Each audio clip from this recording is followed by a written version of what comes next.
Good morning, Nigeria, and welcome to the second installment of the Breakfast Extra Sunday edition here. Yes, you survived another week of bad internet networks, bad internet, that's one, network tariff hikes, that's two, and that existential dread of opening up your bank app. I know I have it too. But hey, we finally have a win. Fuel prices have dropped below 900 naira mark. I mean, hey, seriously, can we get a round of applause, guys? Even if I'm the only one here, a round of applause wherever you are, because this doesn't happen often.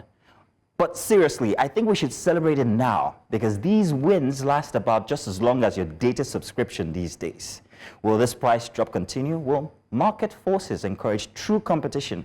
Or is this just another flash in the pan?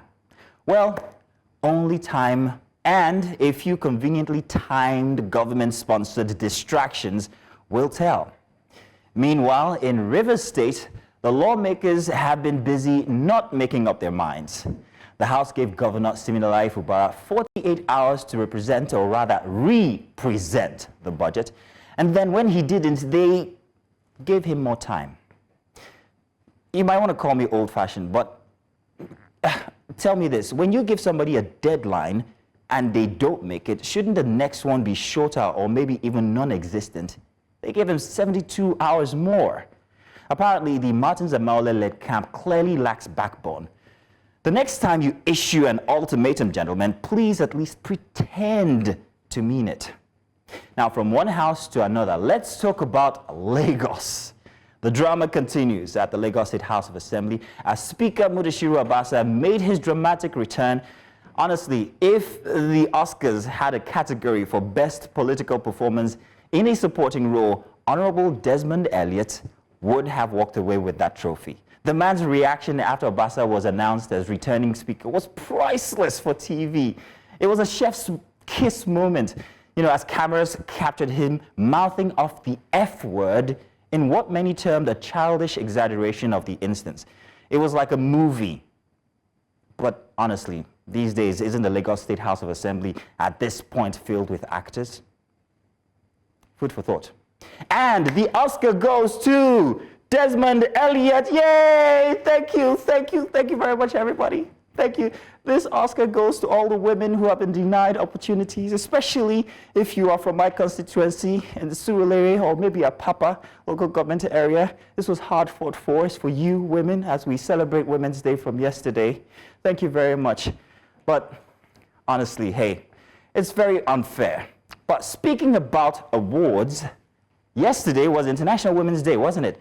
And Nigeria chose to celebrate by awarding Senator Natasha Akpoti-Oduaghan a 6-month vacation free of charge. Hold on a second. That doesn't sound right. Did I say vacation? My bad. I meant suspension. Suspension without pay. Yes. While the world was celebrating women, Nigeria, the Nigerian Senate, decided to bench one. I mean, what's that saying again? When men fail, they regroup. When women speak, they get sanctioned.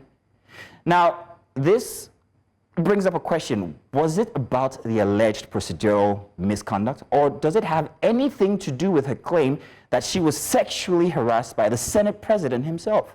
Who knows? I guess we'll never find out. Because in Nigeria, male-dominated political landscape, silence, they say, is golden. And let's be honest, our Senate president acts like as if he's a class captain. He's just writing names of noisemakers and changing people's seats up and down everywhere. Seems like the only thing he does, instead of handling real governance, which we asked you guys for, we don't get it. Instead, we're in courts here and there.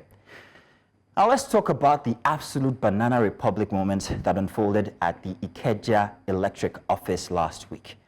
Over 100 Air Force personnel stormed the office, assaulting staff, and made themselves at home, kicking their feet up and making tea while they sipped. Why? All because of Chichiri, ordinary 32 billion naira debt.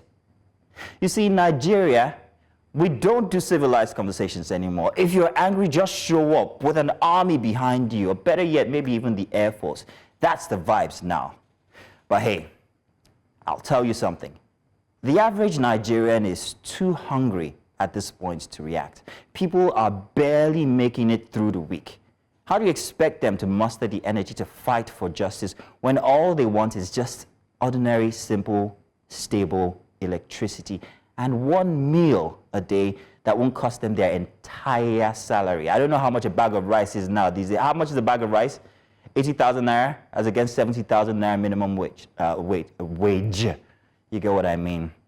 But in any case, let's put that aside for a second while I welcome my beautiful co-host, Judith the TV. Judith, you are... Judith! Welcome to the show. I can't help it.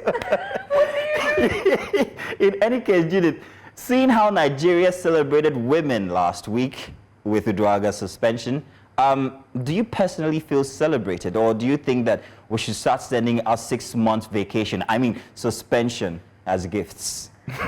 I mean, you know, I've been out. I mean, I said this yesterday that I was out of sorts when it comes to the International Women's Day. Yeah. I didn't feel it at all. I thought that it was just performative at this point. But I want to celebrate myself in spite of all that's happening. I think that you have to be intentional when it comes to celebrating. I agree. And, yeah. I agree. So I decided that, you know, instead of to stare away from the headlines and all that's playing out in our, you know, in the political narrative. I mean, with Speaker Mojisola Miranda and Senator Natasha, I will just be intentional and celebrate the women in my life. That's the best way you could go, the best way to start the week. It makes a case for self-love, which is something not very many people understand. But it's about the news today. If anybody wants to learn about that, I could tell you how to appreciate yourself more, especially as a Nigerian woman, because we love you all. We do. Do you? Judith, what are you saying here? Ladies and gentlemen, welcome to Breakfast Extra. Let's get the show started, shall we? We'll be back.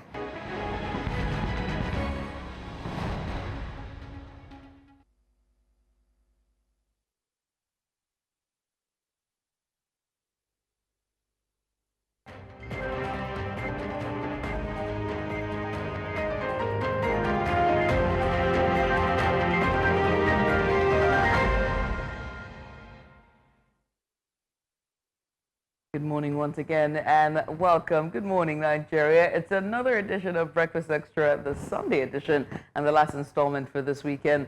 As always, you're welcome. And I would like for you to get real comfortable, because today we have a lineup that will keep you on the edge of your seat, believe it or not. First off, we'll take a look at our Weekend Warriors segment. It makes a return back after a small hiatus. Not saying there are no warriors, but this one's special. Is where we will bring you a story of a Nigerian adventurer attempting to set a new travel record by visiting all 7 continents in just 60 hours, despite the challenges of holding one of the world's least mobile passports, and that's the Nigerian passport.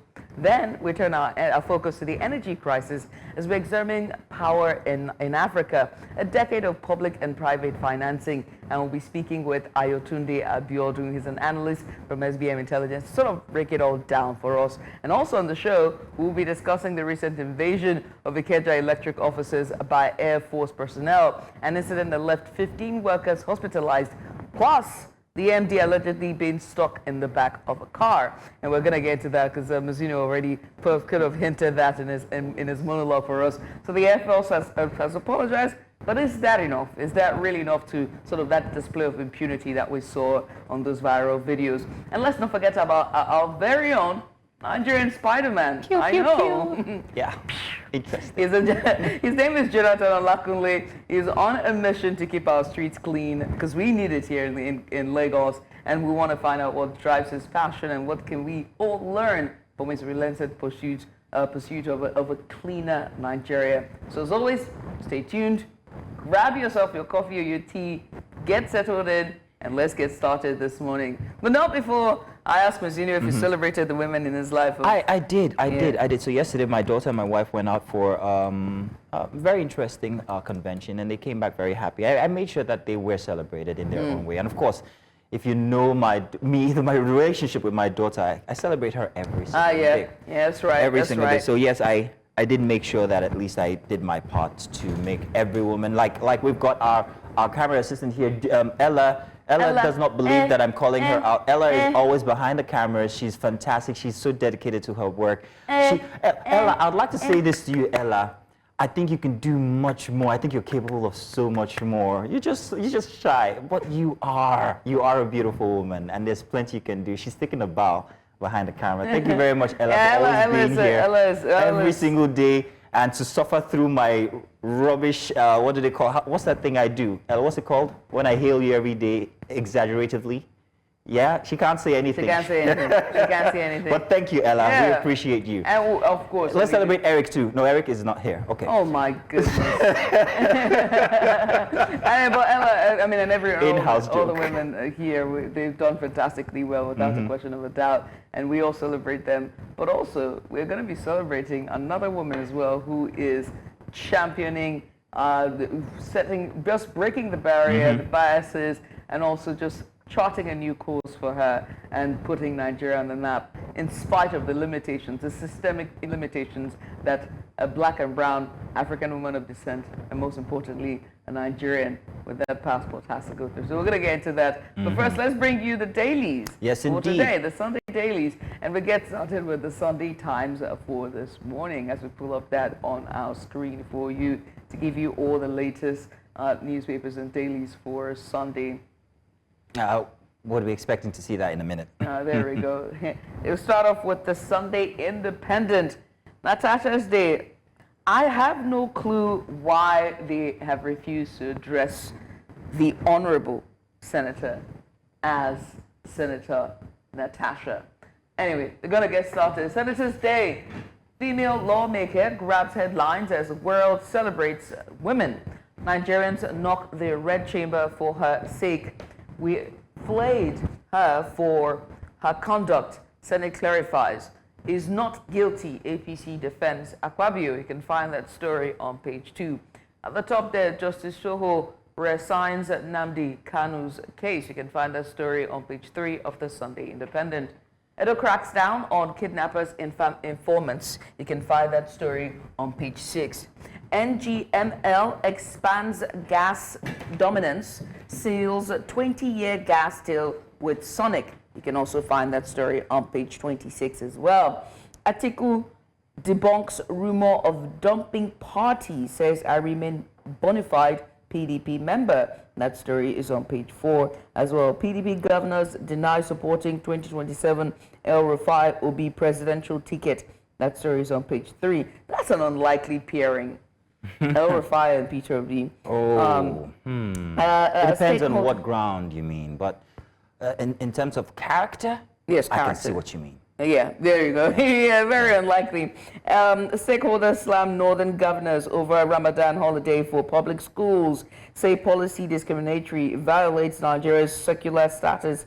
Worry over long-term effect of repeated absence from school. You can find that story on page 3. And lastly, Oba Ewure II suspends 67 Ineji in Benin Kingdom. You can find that story on page 5. Okay, now we're going to be moving to our next daily for this morning, and I'm waiting to get a prompt on what that will be. That will be the Nation for this morning. The Nation has big front and center as headline. Akpabio, Natasha's sexual harassment allegations traumatized me, he says the Senate President here. Traumatized me and the Senate is what that means. Urges critics to stop running uninformed commentaries on legislative chamber. Also, Akpoti Duagan suspended for unruly conduct, not harassment claims, says the Senate spokesman. And ex-Governor Dixon says he's had more from suspended colleague's husband. Okay, at the very top for the Nation, 2027 PDP governors deny backing El Rufai Obi presidential ticket. Oh, the race is on. I'm for coalition but remain PDP member, says Atiku. APC slams PDP over Udom's, trial, says party lacks credibility. And unease in Rivers as 2 election agencies commissioner quit. Fubara to citizens, I can feel your support. Can you now? Very interesting turn of events in River State, especially with the Martin Samaule ultimatum that was given, the 48-hour ultimatum, which eventually increased to another additional 42 hours. And I said that inside of the monologue. I was wondering exactly how it works in Nigeria, because elsewhere, when you give an ultimatum, you stick to it. You either go hard when they don't make the deadline, or you give them a shorter one, which isn't anything more than half of the initial time. But this time they give him 72 hours. And I know you're about to say it's because it's a weekend. No, wait, that wasn't Governance doesn't go to sleep during the weekend. I wasn't going to say that. Here's what I was going to say. You give an ultimatum when there's actually going to be consequences. There's no consequences. They didn't prepare. There's nothing they can do, because if it doesn't present the budget, there's no allocation that's still coming to the state. All of this is just Armstronging. You know, you're not doing anything. It's nothing you're doing, because there are no consequences. There's no money coming into the state. The Supreme Court has ruled that they're not getting the allocation. So Mubarak can just sit back and do nothing. You know, it's nothing. You know, what would you do? Are you going to impeach him? I know the local parlance that goes, "Ona de wine." They wine me. They play. Ona de wine. Interesting turn of events. River State is ever giving us entertainment, but we really hope, for the sake of the people, that governance is reinstated and taken seriously, because it's the people who suffer at the end. Absolutely. It's very unfortunate. Absolutely. While we're laughing at it, let's get serious sometime. Oh, please. Now, CBN engaged PwC for selection of 16 new directors. Interesting. And FHC Chief Judge reassigns Nnamdi Kanu's case. Nigeria earned 13.78 trillion naira from crude oil in fourth quarter of 2024. All inside of The Nation for this morning. That rounds up that part. That paper. Let's see another one, shall we? Yes, indeed. I think we're moving to the Telegraph for a Sunday. There we go. And what's the first one that comes at you? North loses 33-year hold on customs.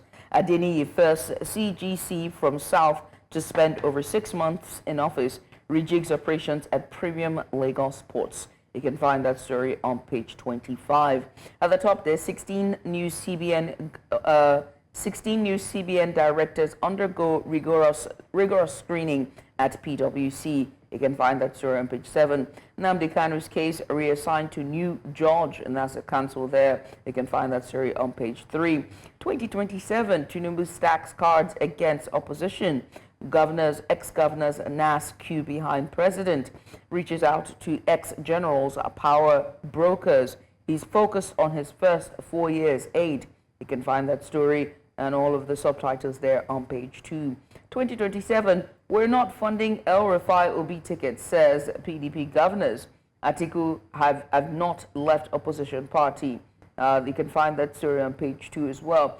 I never heard of the rumor of El-Rufai and Obi, and I like to think I'm sort of like, I have my ears to the ground. At this point, is this still a rumor? Is this still a rumor if it's hitting the papers? And it's beginning to seem that there's something underground going on. There's a term that's called press dumping. Well, in light of the levity of our weekends, I'd like to think that a little hearsay can go. There's something called press dumping, all right? It's PR, you know what I mean? Like, you do that to set the tone, to be like, exactly. Say, you measure the temperature of the environment or people, or what people are thinking. Okay, what if? What if? They seize the narrative and they set the tone for what the narrative to be. Not saying anything, just giving a masterclass in being, keep it moving, shall we? Before they come on. I don't have money, please.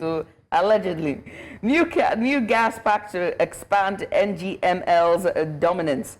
Aziala, you can find that story on page 8. And lastly, NAFDAC seizes, destroys 100 billion naira counterfeit drugs in Ibadan. That's on page 30. We did talk about counterfeit drugs and the demand for the death penalty for those who engage in illicit drug trafficking. All right, now, let's do the Sunday Punch newspaper at this point. Sunday Punch newspaper, Natasha Akpabio, trade words as Senate fights for reputation. Indeed, that's what's happening. Natasha, fond of dramatic, useless accusations, says Akpabio. Akpabio has previous sexual harassment case, says Natasha. It's a back and forth at this point. And why we suspended Kogi lawmaker, says the Senate. So it's from the two of them and then the Senate. Interesting drama happening. Don't miss the next episode coming out tomorrow, Monday, tentatively. Merchants of death inside NAFDAC's battle against fake drug cartels. Find out on page 3 for an interesting read on the Punch newspaper. And Algon drags FG State before court over fact sharing. To the side of the major headline, Tinubu's endorsement for re-election a sham, says opposition. And FG OK's 3 refineries for 140,000 barrels per day production. On page 7, that one. Why lecturers deserve better pay than politicians, Fashola's ex-aide, Professor Okpa Davis, tells. And at the bottom there, how obsolete facilities turn Kogi Federal Hospital to death house. Real reason I opened up on my wife's infidelity. Comedian Ijoba Lande. I did not hear about this. I like this kind of stories for a Sunday read. You might want to, if you've heard about it, tell me about it before the end of the show. And I was called a witch when I had a stroke at 23, says a lawyer.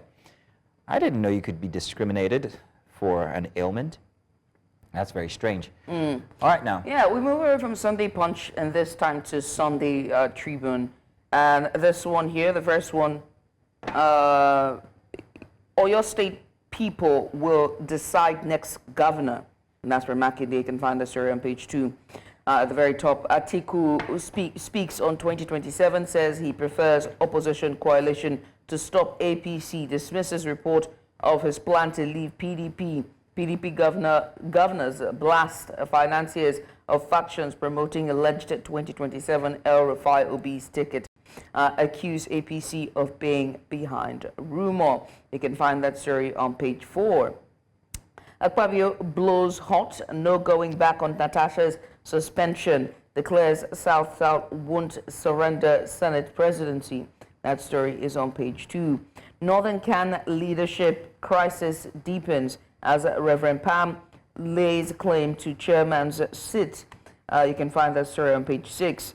Special report how over 420 Nigerians lost their lives in tanker gas explosions in 7 months. That's a story I'd like to read. You can find that story on page 9 of the Sunday Tribune. NGML expands gas dominance, seals 20-year gas deal with Sonic. That story is on page 23. International Women's Day. Tinubu governors, UNICEF, others salute Nigerian women's resilience. You can find that story on page 5. Pretty much all of the stories here for the Sunday Tribune. Yes, indeed. We move now to the Sunday Vanguard. The Vanguard's got this as its big story. Tinubu tax, NLC, Afenifere, ACF, Ohanese, 196 others flawed National Assembly with memoranda. Fear over bombs stored at Lagos NAF base as darkness persists. And 2027 deal, PDP governors open up on rumored El Rufai Obi ticket. See, it's everywhere. Like you said, it's actually beginning to dictate the narrative. Yeah. What do you think the outcome might be? But Atiku has come out to say, yes, he's all for coalition, but he's not leaving his party, he says. Right. But then again, that, if you ask me, reinforces the possibility. Yeah. So I think that this sets a tone to sort of say that Obi's not welcomed back. It's not really Rufai. I think it's Obi. Interesting. When you think about it. I mean, think about power play in and of itself. Who has more leverage to come back and give them more popularity, given the numbers that he did with the Labour Party? So popularity is the core. Is at the core. Is at the core of it. Okay. Ekiti Airport remains a game changer, says Governor Oyebanji. And at the top, Olu Falaye, Bolaji Akinyemi, Alani Akiranade, Femi Okurumu, those who Pa Adebanjo's shoe fit at the very top there. Interesting. Now, for an interesting read on page 7, uncertainty as militants join Fubara, pro-Wike lawmakers fray. This is beginning to get very hairy. The Creek Boys, this was mentioned last week regarding their interest in the happenings in River State, right, is beginning to get guerrilla. Do you think that they extended the ultimatum of 72 hours because of the Greek boys? That's the rumor. That's a rumor, but we wouldn't work on that one. But let's just see. Still for the Vanguard, Pastor Adeboye at 83. I nearly died 7 years ago. Well, congratulations for making it at 83, sir. Treason trial, Nnamdi Kanu prevails as CJ makes U-turn. That's on page 6. And on page 14, how we are expanding gas dominance with new supply pact by MD NNPC Gas Marketing Limited. And Akpabio, Natasha not suspended for sexual harassment allegations, says the Senate. So we've heard this numerous times. Now we know. But what about the investigations into the claims that she made? Why aren't we hearing more about that? Regarding investigations are on the way. We have summoned the Senate President to ask him specific questions. We've also summoned Natasha. I think these are the little factors that will balance out the scale when it comes to this story. Otherwise, it will continue to tilt in the way it's being perceived publicly now as a suspension because she noted that she had been approached sexually by the Senate president. Right. My take. Yeah, I mean, of course. I want to say something, but at the same time, it's like, now, let's keep it moving to this day, shall we? If it comes up on this day, I might talk about it. Oh, I hope it doesn't then, or does. At the very top, sharp rise in imports, steady exports pushed Nigeria's foreign trade to 36.6 trillion naira in Q4 of 2024, says NBS. Netherlands, France, Spain, India, Indonesia emerge as Nigeria's largest export destinations. China, India, Belgium, US, France remain top import sources. To curb rising inflation, federal government raises 2.72 trillion naira from T-bill markets in 2 months. That story is on page 12. At the bottom there, just right after the sign there, you see at 2025 IWD, Tinubu First Lady Atiku Abdurrazaki hailed Nigerian women's resilience, hard work. I think that story is on page 6. Citing party's constitution, South-South zone of PDP dares the NWC, which is the National Working Committee, insists zonal Congress constitutional, rejects zonal caretaker committee. Atiku debunks defection report. We hear already. To sack APC. I told you this is a press dump. It is I told indeed you it is at this press point. dump. We are traumatized by Akpoti Oduaga's sexual harassment allegations, says Akpabio. Natasha suspended for misconduct, not sexual assault allegations. Senate leader insists. If you insist. If you insist. I see what you did there. Moving on now swiftly to the Matrix newspaper for a Sunday morning. And we've got this as a big headline there. Let's see the Matrix up. 700 billion naira alleged fraud. PDP accuses Akpabio of smear campaign. Governor Umoeno distances himself, state government from allegations. And Akpabio not behind petition, APC says PDP's accusations are hypocritical, politically motivated. At the top for the Matrix, CITN urges Nigerians to support tax reform, says it's good omen for Nigeria. Great. You'll always be my friend and brother. Tinubu hails Osibanjo on his 68th birthday. Kidnappers demand 200 million naira, gun 2 gang members for release of Catholic priest. And ex-Governor Dixon opposition senator rally behind suspended Natasha Akpoti vow swift justice. She was suspended for misconduct, not sexual assault allegations, says the Senate. And for sports, while Liverpool were allowed 6 substitutions against Southampton. I think we have a doka. We'll be talking about that one much later inside of sports. At the very bottom, Regina Daniels sparks separation rumors with bold move. Because she deleted her husband's pictures on her Instagram. Is that a bold move? Is that what it is? So if I don't have my wife's pictures on my Instagram is what we judge the quality of marriages by now.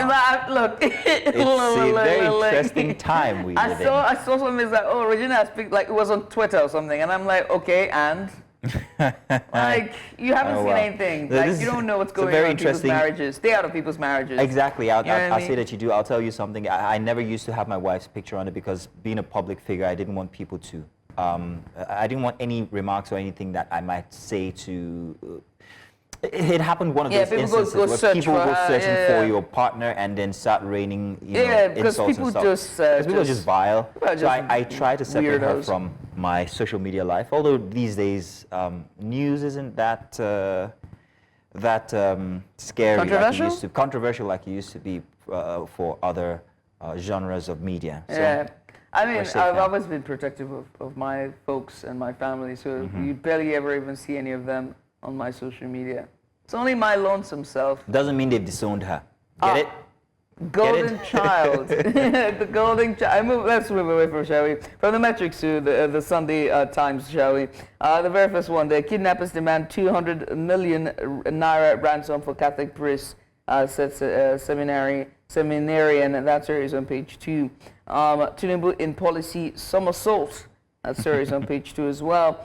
6-year-old Ella kills American police officer in defense of mother. Wow. That story is on page 7. Bandits abduct Bishop Kuka's relative. 6 women, kids in southern Kaduna. That story is on page 2. At least CJ reassigns Mazi Nnamdi Kanu's case to another judge. That story is on page 2 as well. Senator Natasha, okay, why are we using like a first name? What is going on? We know how to do our jobs. You know, we know how to do our jobs, right? All of the editors and writers of newspapers, this is a desperate plea and call to everyone. Let's address her respectfully. It's so demeaning. She's an honorable senator that was elected into the House. In spite of all that's going on, she is still Senator Akpoti Oduaga. To you. Thank you. Senator Akpoti Oduaga suspended for violating standing orders, not sexual harassment allegations. Senate leader. That story is on page 2. Atiku remains in PDP, plotting coalition to unseat Tinubu aide. That story is on page 6. I told you, it's a news dump. It's a press dump. It is indeed, yeah. At this point. Well, pretty much all the dailies we can take for today. If you found anything interesting, be sure to go grab it and read it. But we will be talking about some of the most important stories from over the week on here, and also just setting the tone for the week as well. Mm-hmm. So do stay tuned, because coming up is our Weekend Warrior segment. We'll be bringing you somebody very interesting that you should watch out for coming in the next couple of days. It starts today, actually. Let's check this out.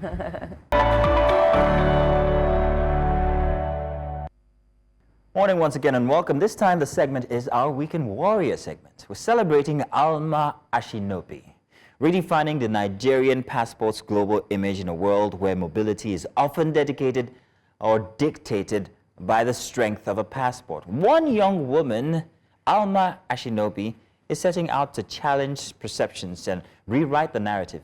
Now, Alma Ashinobi has embarked on a daring mission to travel across all 7 continents in just 60 hours, aiming to set a Guinness World Record. But this is more than just the journey, actually.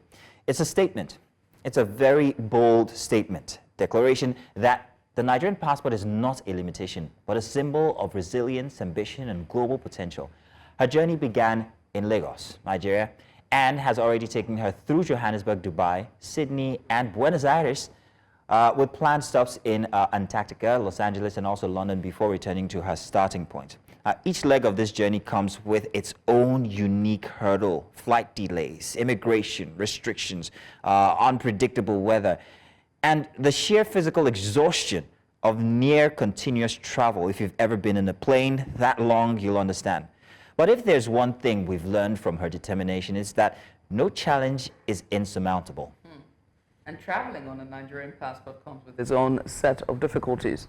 With one of the lowest global mobility rankings, Nigerian travelers often face extensive visa requirements. Additionally, security checks as well, and also bureaucratic red tape that can delay even the most well-planned itineraries.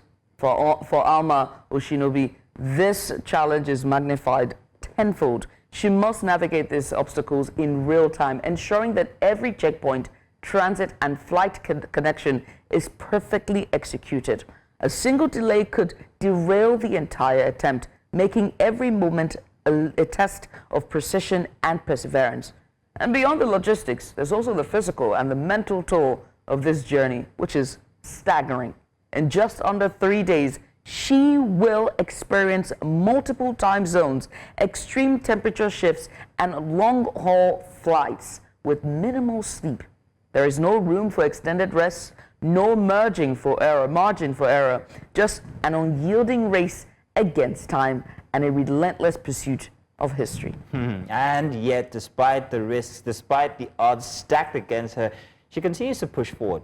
She's carrying more than just a backpack and a boarding pass. She's carrying her hopes, the hopes of an entire nation as well, us Nigerians. With every immigration stamp, she challenges stereotypes. With every successful transit, she proves that Nigerians can and do rise to global prominence. Whether you like it or put us anywhere, even Antarctica, we will rise. It's always women, isn't it? Indeed. Her journey is a beacon of inspiration, providing, or rather proving that limitations exist only for those people who accept them. She's showing the world that a Nigerian passport holder can dream beyond borders. And I like that, to dream beyond borders, defy expectations, and also achieve the impossible. And so, for her courage, her vision, and her unstoppable spirit, we celebrate you, Alma Ashinobi, as our Weekend Warrior of the Week. Yes, Keep indeed. soaring, keep inspiring, and may the world open its doors to your determination. And be rest assured that Nigeria is behind you. Absolutely, we are. And especially that she's beginning on the day after Women's Day. It's a double whammy celebration for women of Nigeria. Congratulations to her. Listen, we always make you proud, Nigerian man. That's why you love us. You know you do. Thank you. Yeah. If we start to argue now, it will be that we're not supporting women, so let's just leave it so. In any case, to discuss this further and the challenges that she might face as she takes on this very audacious task of proving that the Nigerian passport does not limit you like we are meant to understand, is joining us travel enthusiast, also MD CEO of Travel Radio, Mr. Temi Tokwe, in the studio here with us. You are welcome. Good to have you here with us. Thank you very much for having me. This is Thank so you for last minute, being but so here. apt. Sorry, say it again. It's so last minute, but so apt that you're here as she's launching her endeavor. I said 60 hours, but you corrected me. Yeah, I did. So she's setting out to break this in 70 hours, 70. right? But she put out a tweet, and I saw she was so sweet. She said she had gone. She found out that somebody had broken the record prior to the hours. So I think she set it for 75 or 74, and someone had gone in to break it. So now she has to go and not only break that record, but set a new record, Wow. right? So now I don't know if it's 60 or 70, but I think it falls within that time, that duration. What are the challenges that she faced? You've been around. He's been around the world, and here he is. Thank you.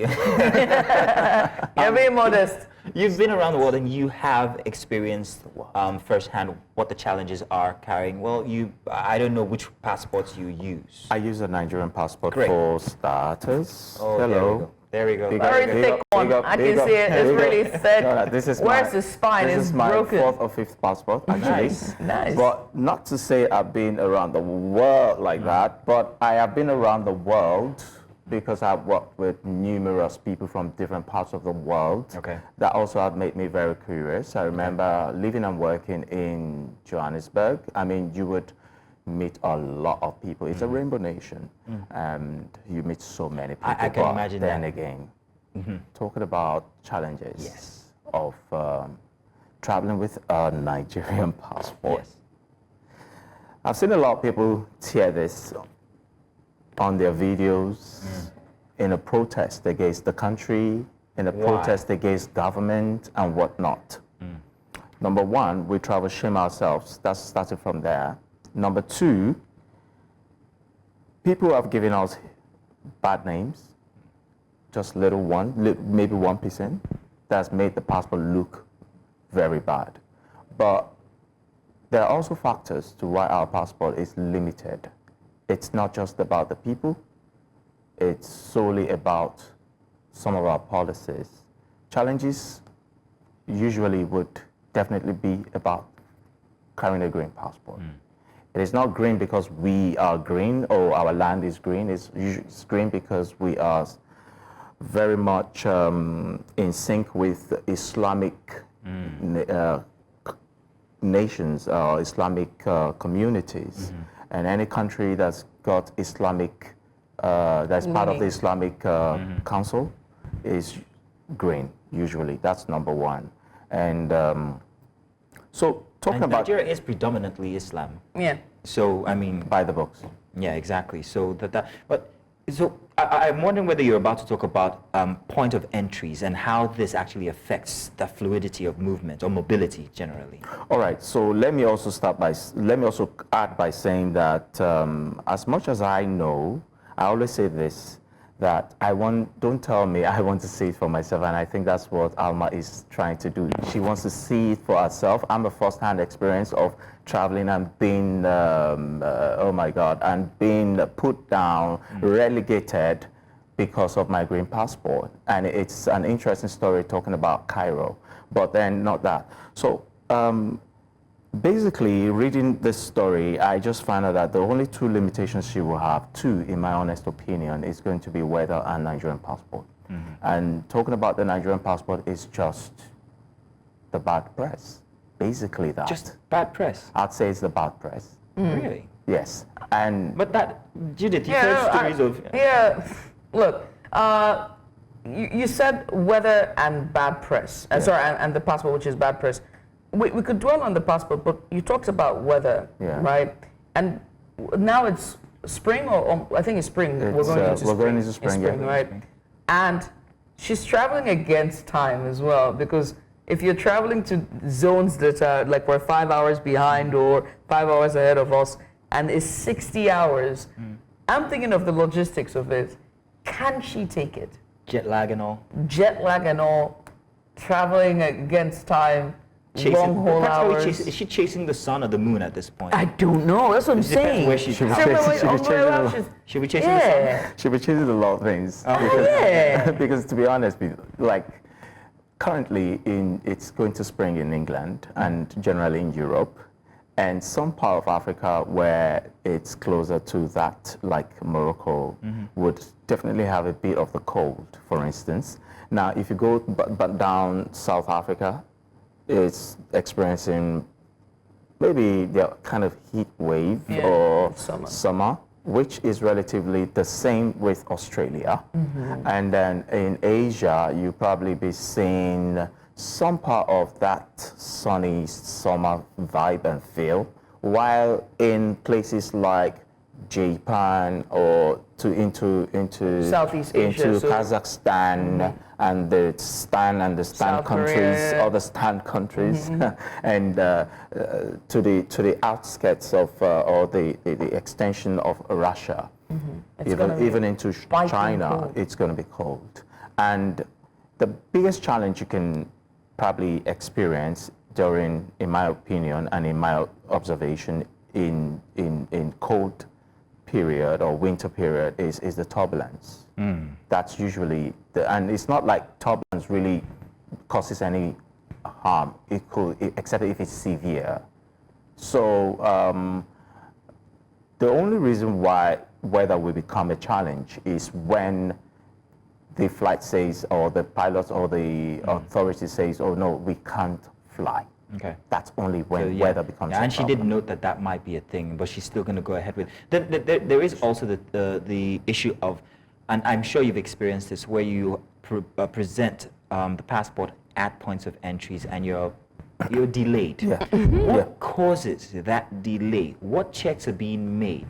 Most Nigerian, especially young men, I remember one time I was actually asked to, the questions were very, I'm like, dude, I'm Nigerian press, I'm here on assignment. But why are we seen as perhaps maybe suspicious? You know. So I've experienced this, and it was last 2 years, 2023. Was it? No, 2024, last year, yeah. Exactly a time like this, you know. And my wife and I were traveling from Lagos to sleep over in Cairo and back to London. And we got there and they stopped Egypt Air. We thought, okay, let's just take Egypt Air.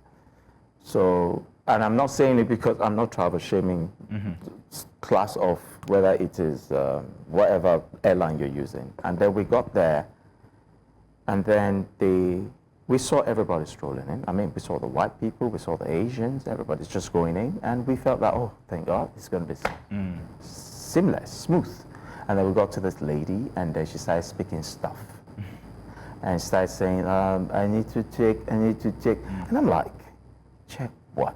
My wife was like, wait, check what? Check what? She took a British passport, started scanning through, because she saw that she had a Nigerian passport, she had a British passport.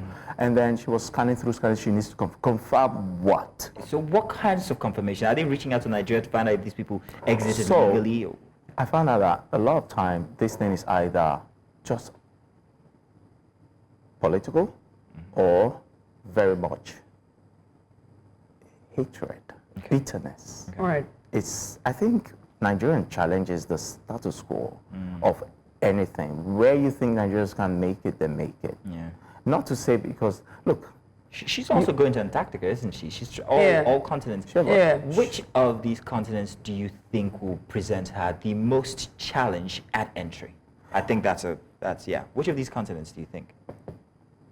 To be honest, if she's going into Europe, I think it's going to be countries like Asia, countries like Turkey, in my opinion, and that's Nigerians have had difficult times in Turkey trying to pass through. I thought you were going to say Morocco.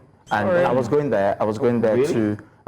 to places like Morocco and Cairo. I'm very curious regarding Morocco and Cairo because these are I'll tell you. African countries. So I'm expecting that mobility should be very free. So why would these two pose if for any other person who's going into Egypt or Morocco? I hate to be wrong. When you first present the question, I was going to say Africa, but of course I'm African, so I want to root for ourselves first of all. Thank you. But the truth is, our biggest challenge is going to be Africa. Why That's the Morocco truth. now?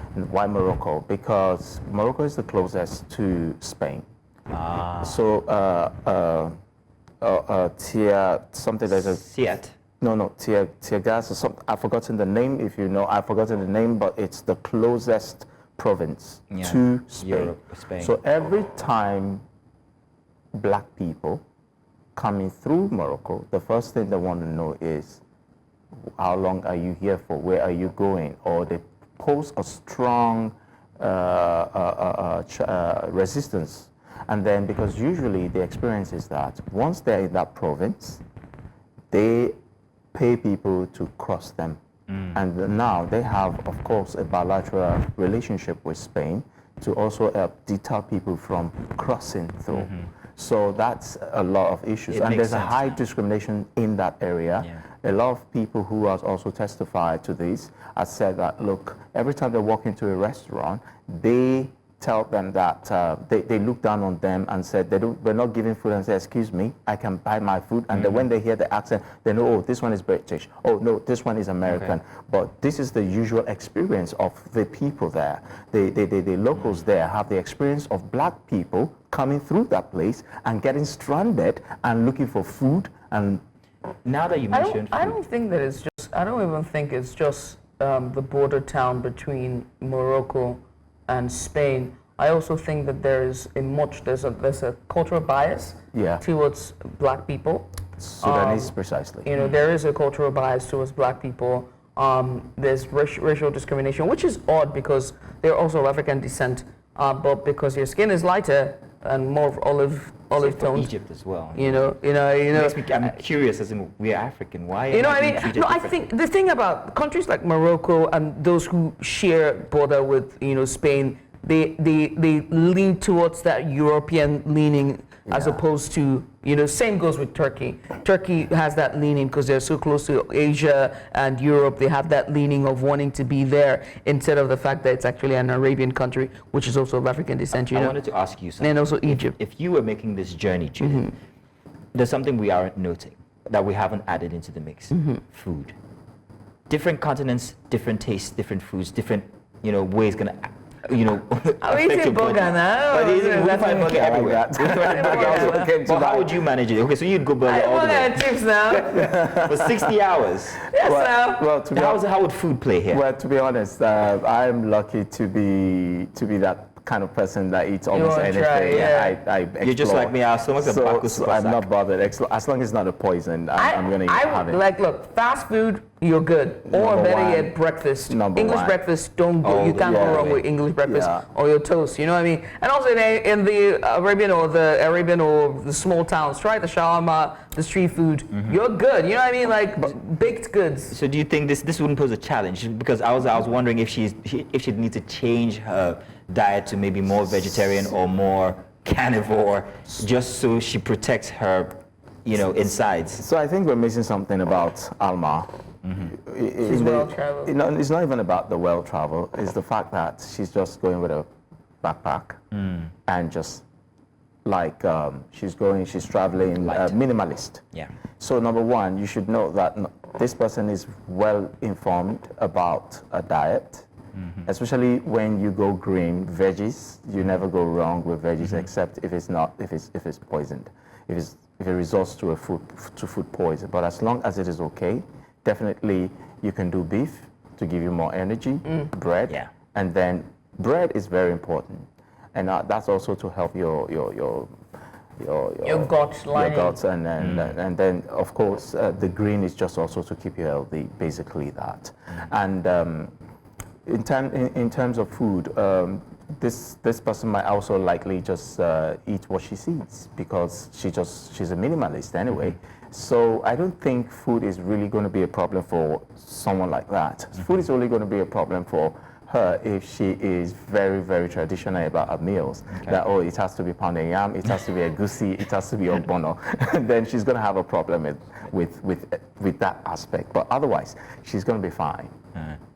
I wonder, just for anyone who's watching, right, just sitting down and seeing this journey, and very inspiring, and they're like, oh, how do you even get a job of being a travel blogger, or getting to travel all these countries, to now so emboldened by your journey that it has fueled your passion to go as far as to want to break a record. How does one start? All right, so I'll use me for instance, and I'm not selling myself, please, I promise. I started from a place of curiosity. It always starts from there. And I remember when I started traveling in 2011, which that was the thing for me. The first thing I wanted to know was, where can my passport take me? Number one. So I've been on Nigerian passport mobility for as long as that time. And when I checked, I was fascinated. It gave me joy. Like, wow, I could go to this much countries. And at the time, I was just starting out to venture into traveling. And I noticed something, that the countries that were there are countries that a lot of us would say, a lot of us travel shame. We would say, like, stupid countries, these countries, that countries. But you see, what it was about for me was about, imagine I'm selling peanuts, granules, vegetable oil, or palm oil. I can go through these borders. Imagine I'm selling to 1,000, 50,000, and I'm supplying just 10 countries. Business. I mean, I got one more thing to say. As a kid, I used to have this fascination for balloons. Not because of what they look like, but because I had read so much about it in this one epic story. Round the World in 80 Days. It was fantastic. The adventures and everything. I don't know if you remember that book. But then, she's doing it in, what, 70 hours? Is round the world, and this might be my final question, is round the world in 70 hours possible? I don't want to say, give us whether she's going to fail or not, but how possible do you think it is? It is really tricky, to be honest. When I saw it, she's going to route her that. I like that you just came out very honestly and say. When I first saw it, I said, is that possible? It can only be possible if you're flying your own private jet. That's what I thought. But I'm not an expert in route, how to go navigate. I'm not an expert, I'll be very honest. But people have been able to figure out the best routes to different destinations. And in most cases, I think what she's going to be leveraging on is the fact that she can abandon some tickets. She's going to abandon some tickets. That's the only way it's going to work. She's going to have to buy fresh new tickets. Otherwise, if you want to use the same tickets, so you see that even a direct flight, even if it's a direct flight, you're probably not going to get you're not going to get direct flight to a lot of places. And that's why she's also going to need transit visas for most of her journey. So it's a tricky one, but she's embarking on that. She's turned it to a business. At the same time, she's an enthusiast, and it's now a reality. The beautiful part of it is that joining as a traveler or someone who is into it, into taking travel as a lifetime career, it's something you pick up from a place of curiosity. And I'd say that, let me just add this, that nobody will tell our stories better than someone like that. Now, the best thing all of us can do is to stop using this as an ID card to travel. We have one of about 6 or 8 weakest passports in Africa alone, not to not mention globally. The word. So This thing is limited. Somebody I interviewed one Moroccan, and it's called his passport chocolate box. You know, that's what he calls his own passport. And they even travel more than us, you see. Now, the limitation is based on some of the events in our own country, let's be honest. One of it is our, something like our national index, health, education, security, economy, freedom of travel within and out. These things are so important. So let's start telling our stories. Let's start empowering black stories. Your Cairo experience for a white man is a different Cairo experience for a black man. Right. A black man blog on travel is different from a black man's story when it's written on the travel blogs. Right. So it is time for black people, us Africans, us Nigerians especially, even in Kenya we're humiliated, in this country, in different countries. Africa. In Africa generally, we are humiliated. Yet, the girls like us. I'm jealous. Let me listen. You have put us in trouble. The reason why I don't like us is the men, because you guys will just go there, and then you want to sow your seeds. Well, And the men don't like us because of that. It's a survival of the fittest. If you go back into biology, you can defend it biologically. Men will always use pseudoscience to support bad behavior. Are we going there now? Are we talking about this? Now. You want us to? Yes. You saw what Mai was talking about, a lady that was in Ngozi is it Grenada? In Grenada. Grenada or somewhere there. He said, what's your name? He said, my name is Ngozi. He said, so guys, where's this from in Nigeria? I know it. I said, Igbo man did it. Oh, she didn't even know. I have seen. Igbo man did it. On TikTok, they were doing the Igbo trend where they were showing people with Igbo, who were like partly Igbo, right? And I kid you not, there was a red Indian. I kid you not. There was a red Indian. And I am not joking.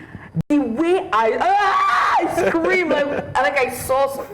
That's interesting. No. It's been fantastic having you here. Thank you for having me.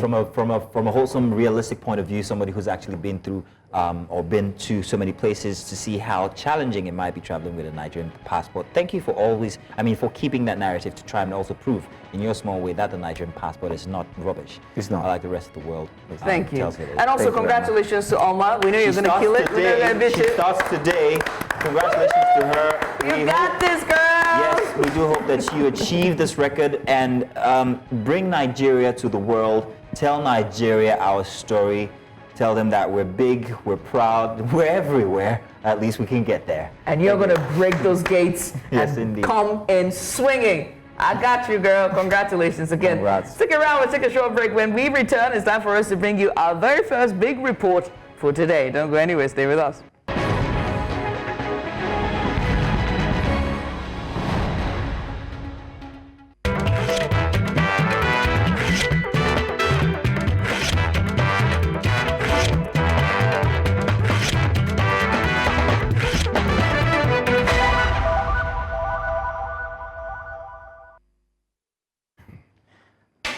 I'm smiling because somebody just said something very weird. They just called me the strip king. And that wasn't what I was thinking. It was a totally different one. But welcome. Let's do the strips for this morning. It's a Sunday, and of course, you know we love to bring you the strips from the past week. Everything we found interesting, mostly funny, because these cartoons are so apt sometimes. They really get the moment, but then they make you ponder. Let's talk about what's happening currently. Are you getting ready to pay your rent, Judith? Is your rent due? Ready. You're done with your rent. Lucky you. Congratulations. Yeah. You're lucky you don't have kids to go with that, because after rent comes kids. Listen, School fees 3 times a year. Wait, hang on. I got a kid, all right? She's in school. Oh, Yeah. are you kidding? Are you serious? I'm serious. Your kid? It's my parents' kids. Your brother All or right? sister? Yeah, my sibling. You know that thing where parents do where they have a child in retirement age Yeah. and then they just pawn them off to you. It's like, why are you doing this? So, So yeah, I paid my rent her ranting. I have no idea what that is because I was... Because you're the one that they pawned off to another person. Yeah, sort of. But thanks to everybody who contributed in raising me up. I can imagine how hard it is. It is hard. Let's take a look at this strip here from the Business Day newspaper. It's a dialogue. Oga landlord, you were quick to double your rent, yet my roof is still leaking. Mr. Man, it is only leaking because it is raining, because it rains. Stop making it look like it leaks all the time. Very interesting this is, isn't it? It is. I'm not sure if there's any relations to any other matter that they're trying to maybe make this correspond with. But in just looking at it basically, this is a very interesting time that we're living, and this is beginning to happen more times than one. I've heard people complain about rent being doubled and getting back nothing. If you look at it in the sense of Nigeria, and I'm trying to shoehorn this in, let's take telco, for instance. We are paying double now, but what have you witnessed lately, Judith? Your data runs faster? And It's always been running faster. Do you get the service you want? No, see. It was always been running faster, Mazino. Your service, Unko, is it good? What service? Do you get better service from the telco? Nothing was better. So, exactly what I'm talking about. And this doesn't just go for just telcos. It goes for almost everything in Nigeria at the moment. But let's get on through Wait, this hang on. Yeah? You're not looking at the picture, right? What So I is want the you to picture? look at the picture again. I'm looking Right at it. behind the landlord, look at his house. Oh, yes. I saw that from earlier. My Exactly. apologies. This My man's apologies. house is pristine. It's Yes, white. You know what I mean? indeed it is. And then look at him, the way he's dressed. This man is robust. It's got a double chin, right? But his tenant, not only is the guy's even talking about the roof. We're not even talking about the paint on the wall that is peeling, and you can see the blocks. See the blocks there? Look at the paint I can see peeling, it at the top. right? Yeah. And his tenant is a skinny guy with his oversized shirt. You know what I just discovered? What? That's Nigeria. Exactly. Thank you. You finally got there. That is You know, Nigeria. But also Governance in Nigeria. exactly. This is a clear case of dominance and a power play at its ultimate side, and the Shame. level of corruption that we have in Nigeria. Our producer, big shout out to Matthew, how he's consistently asked us to do something about landlord-tenant situation. There you go, Matthew. There you go, Matthew. All right, Judith, let's switch places. Let me come there, then you can. So you can do the rest, because you got it so apt. So Yeah. good. Let's take another one. Let's see if Judith can break this one as well. This was my favorite. Judith, since it was World International Women's Day yesterday, I would like you to go off on this one. What picture does this paint? Even as obvious as it seems, how does this play into Women's Day from yesterday? Subservience. That women would stand idly by, just like how we see the woman standing idly by who is painted in the replica of Speaker, the Honorable former Speaker Mojisola Miranda. Hands folded, which the stance shows either Resignation, quite resignation, and then there is Obasa, who is there. I mean, he looks like him. Yeah, he's hanging onto that chair. Hanging on to dear life. You can't and take his hand and his legs Like, on no. a footstool, right? Yeah. And notice how that chair is, they're trying to string the chair. And notice the hands on the seat. Those hands represent not just the other speakers, but also Lagosians. As much as they want to pull the seat off him, he ain't going nowhere. You know what I mean? Like I'm beginning to think that you've perhaps maybe put this together with the artist. Who's the artist on this one? Opara. Maybe you and Opara met somewhere? Apara, nice to meet you. My name is Judith. Let's check another daily. Pan This, of by the your way, is from work. Business Day again, and I think they're very good when it comes to these strips. And hey, don't stop. I want to see a competition one day, like a strips cartoon competition for newspapers. The best one for today. I almost fell just there. Judith, all through last week, it was he did it, he didn't do it. Nothing about the possibility of the suspension for Senator Natasha Akpotiuduaghan being possible at all. We're hearing mostly about why she was suspended from the Senate being something about misconduct and the rule book. When I saw this, I was like, very interesting. Okay, it's a thought bubble, by the way. And that's Natasha there thinking of what could have been. Natasha! I thought it was funny. And her running for jail like, no, I'm not doing this. I'm not doing you. Listen, I love this. The one that is killing me is how at the top the disclaimer is allegedly. You know what I mean? Like, that's why it's in a thought bubble. Even the artist was very, very, very safe. She's thinking of it. It might have, might not have. It might allegedly. Allegedly. Just put it there. Don't call for me. Exactly. But again, can I just say? Go ahead. It's your day today. Go ahead. No, come on now. Can I just say that why this is a thought bubble and it's not written? That's what I love about it. It's a picture, and there are no words, and it's so self-explanatory, and it says it all itself, right? And in that picture of a thought bubble, not only is he, arm spread, exciting and welcoming her, but also the depiction of him. Like, please, this is somebody's father. Why would you do why would you do him this way in the towel? Are those shorts or towels? I don't even know. And his stomach is, like Matthew's. I'm sorry, Matthew. I will frame this, actually. I would actually frame this. But also, the house is behind him. So, to put that into perspective, it's the amount of shame or disrepute that the Senate has been brought to with this kind of an issue. And when you take a look at it, it's rather unfortunate. It's supposed to be called the hallowed chamber, to have these kinds of allegations being bandied about, and then to see what the optics are currently. It's not very healthy for such a prestigious house to be seen in this light. Well, and you want to say something real quick? I said, and the fact that I want to say that, and the fact that all of nobody has even taken these allegations very seriously to say maybe the Senate president should step aside. While investigations are going on, just take a back seat, sir. Yeah. Nobody thinks that this will. Let's take another one. The last one for today. We've been told that we can't take too many. Another dialogue between two men. The eating formula of many people in this state is now 0-0 quarter. Don't worry, mate. After our governor finishes doing something about sexual harassment in this state, he'll do something about hunger harassment. So, priorities. And I said that inside of the monologue from earlier today. With everything that's going on, Nigerians are really just simply tired. I just want to eat and get by at this point. We don't know where the light at the end of the tunnel will begin to shine. It's just the robotic, continuous, let's just see the next day come our way. And it's often how we are going to feed come tomorrow.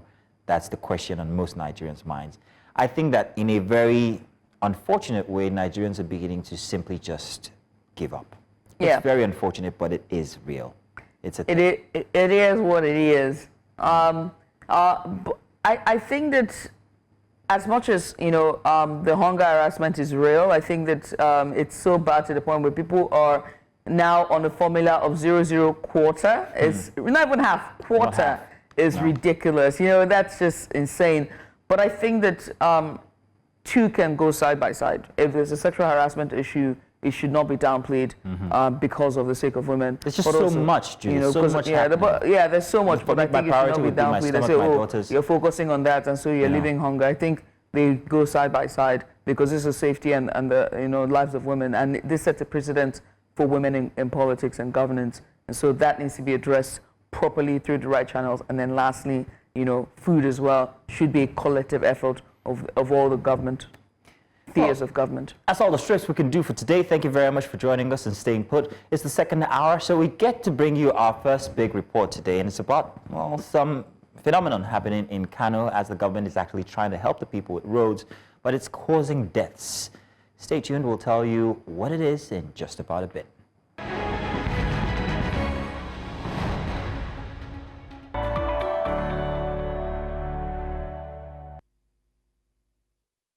Welcome back. It's our first big report for the morning. Now, residents of Mai Allo community in Kano State have raised concerns over an ongoing environmental crisis triggered by an abandoned road project. Now, the project, which has left vast amounts of sand and also debris in the area, is suspected to be the cause of severe respiratory issues, reportedly leading to deaths of 2 individuals. Frustrated by the lack of action, locals are calling on authorities to intervene before more lives are lost. Despite initial cleaning efforts by the construction company, the incomplete state of the road has resulted in a persistent dust haze that continues to endanger public health. Community members say the situation worsens during dry and windy conditions, making it difficult for residents to go about their daily activities. Some of them spoke to News Central's crew with Emmanuel Bagudu in Kano State, and they shared their grievance. Take a look. Located at an intersection between three local government areas of Nasarawa, Gezawa, and Kumbutsu, Mai Allo community is undergoing a transformative makeover, a constituency project by Senate Representative Rufai Hanga. However, this has come with a heavy price, as an abandoned road project filled with sand is now generating a dust haze, which some in the community say has triggered respiratory illnesses among residents of the community.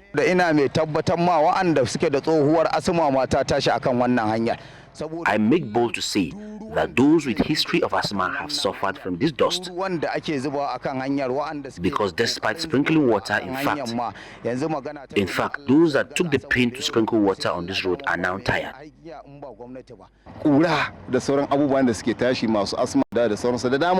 Very dangerous dust causing serious health challenge.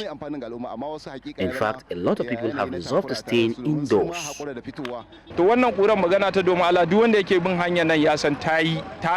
Everyone plying this road knows this dust is dangerous and can cause a lot of ailments. They started this work with great passion, but all of a sudden they stopped. For 1 month now, they have not resumed. Some of them are not mincing words in narrating the negative impact of the dust haze, alleging that 2 residents have died as a result of respiratory complications following the haze, which has now become a permanent sight. Akwai kaman wanda muke tunani wannan kurar ita ce ta kwasan din rasuwarsu sakamakon asma da suke dauke da ita saboda kurar ta yi yawa. Dan magana ta Allah har cikin gida na har kan gado na duk wannan kurar ce wanda muke tunanin wannan kurar. There is this one we suspect this dust killed him since he allegedly had asthma. Because even up to my house, on my bed, this dust has taken over. A total of 2 persons died due to this dust. The first disease comes from the area called Patient Amian Delale. She is a woman. Today makes it 8 or 9 days since her demise. Then the other disease just came to live with his brother to attend school here. And he was diagnosed with asthma, and they say it is the dust that caused it. He was asked whether he worked in a dusty environment, and we said no. The doctor said it's the dust that caused it. Even myself, I am affected because my wife is currently suffering from constant cough. We went to the Sanusi hospital at Yankaba, and they told us it's the dust. Every day is dust in every home. There are people that lost their lives due to the suspected complications from asthma. Yes, they died from asthma due to this route. One of them from Nasarawa local government, one of them from Kumbutsu. There is one also currently in the state specialist hospital, popularly called Civic in Nasarawa. Even business owners also expressed their sad reality, saying that their businesses are now on the verge of closure and called for urgent steps to be taken. This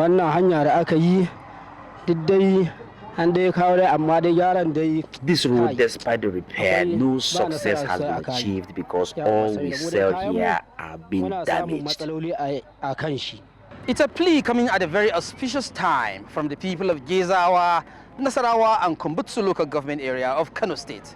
It is hoped that authorities concerned will heed to the cries of these people to save them from the impact of this dust pollution.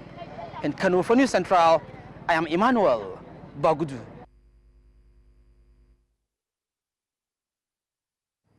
Many thanks to Emmanuel Bagudu there for that report. And just speaking to all the respondents and residents of the Mai Allo community, it's sad. Mazino, how many times are we going to come back to this juncture? Well, it's a very interesting situation here because from the report we got to hear that the infrastructure was actually being put together for the people, but then it halted. I think the questions that should be asked is why exactly has the project been halted? Right. How long for? I think about a month, they say. Because that's how these things start. And before you know it, you have abandoned projects all over the state. Yeah, hence why I said, why do we come back to this juncture every time? Yeah. We've been told that we are being joined by our correspondent, Emmanuel Bagudu from Kano State. Emmanuel Bagudu, thank you very much for joining us. Good morning. Great. Now, would like Good morning from Kano. Thank you so much, Mazino. Great. So we were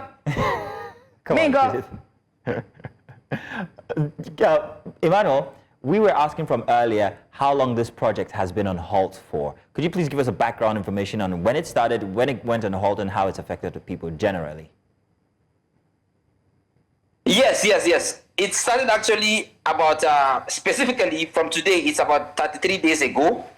It's a constituency project being executed by Senator Rufai Anga. That's supposed to be the senator representing Kano Central. And then all of a sudden, the community members woke up and then they heave a sigh of relief, seeing the road being expanded, seeing construction workers coming in to bring in sand, and then they are happy. And all of a sudden, the construction workers pack up their things and they left. And they left for the past 1 month, 4 weeks. That's talking about 4 weeks. And they never returned. And then leaving the community inside this dusty environment, dust pollution, dust haze, which the community members actually claim that it is hazardous and has led to the death of community members. And then they are saying that it's a bittersweet situation.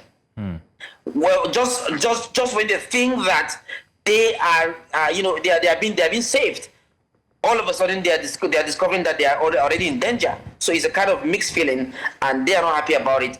And they want Senator Rufai Anga, they want the Kano State government to come out and say something about their own situation. No government, either in the Senate, in the Kano State, either in the executive or in the legislative arm of government, coming out to tell them anything. And that road is supposed to be, representing, that road is an intersection between 3 local government: Nasarawa local government, Gezawa local government, and then Kumbutso local government. A very, very huge voting population are being represented in that community, which the community believe that they deserve a listening ear from either the Kano State government or the federal government. Thank you. Right. Emmanuel, I wanted to ask, how long has this road project been abandoned? Let's start there. The community said the road project have been abandoned for the past 1 month. 1 month may look small, but the damage that abandonment has caused for the past 1 month, it has led to the death of 2 people, according to the community members. So you may say 1 month is small, but at least the death of 2 people is something big. Yeah. Okay, so Emmanuel, has there been investigations into why the previous contractors left?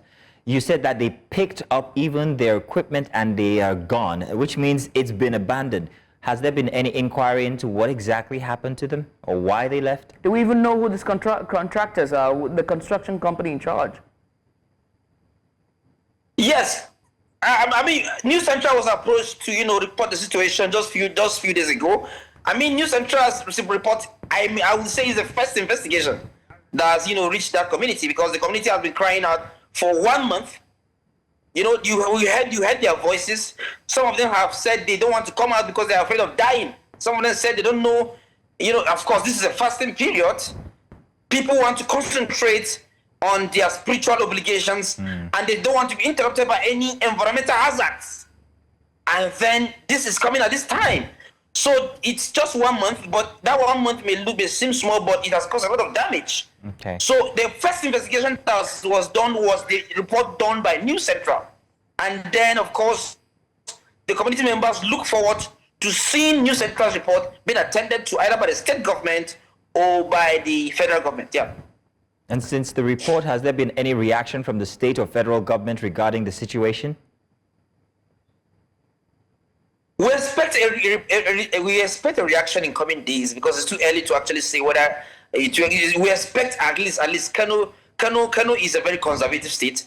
Anytime the people speak, the government listens. The people of Kano normally speak to their government directly, and they are not afraid to say it. You can see the body language of all the respondents we interviewed. So we expect a report, because the report only came in, just less than 48 hours ago. So we expect that in the next 3-4 days, government will reply.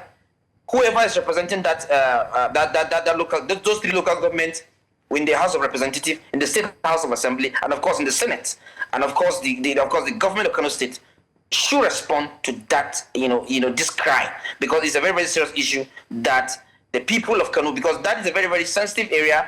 That's a very powerful area, because Mai Allo is located in the center, the epicenter of Nasarawa, Gezawa, and Kumbutso local government. Those 3 local governments are the very, very large local governments located in Kano, and I don't expect that the Kano State government will treat this kind of issue with levity. Yeah. Okay. Well, I mean, it's going to be a true test of character to see whether indeed they will, address this with the speed of lightning. Hopefully, let's wait to see. Let's see how this will be a litmus test. But Emmanuel, this is where we draw the curtains for this discussion. We want to say thank you for getting out of bed this morning and joining us. Thank you, and thank you. Thank you, Emmanuel. Thank you so much. Yeah. You're welcome. Emmanuel, you're supposed to wish me Happy International Women's Day. Oh, thank you do so it. much. Women are magic. Thank you. Thank you, Emmanuel, on behalf of all the men. Thank you for thanking them. Okay, now let's take a break. When we come back, we'll still be talking about the environment from a very different perspective. If you like superheroes, I have Spiderman. He's waiting for Assemble! you.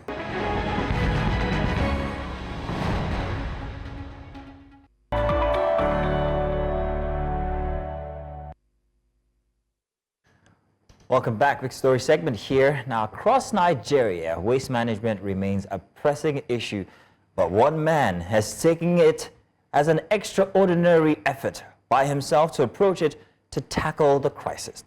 Crisis.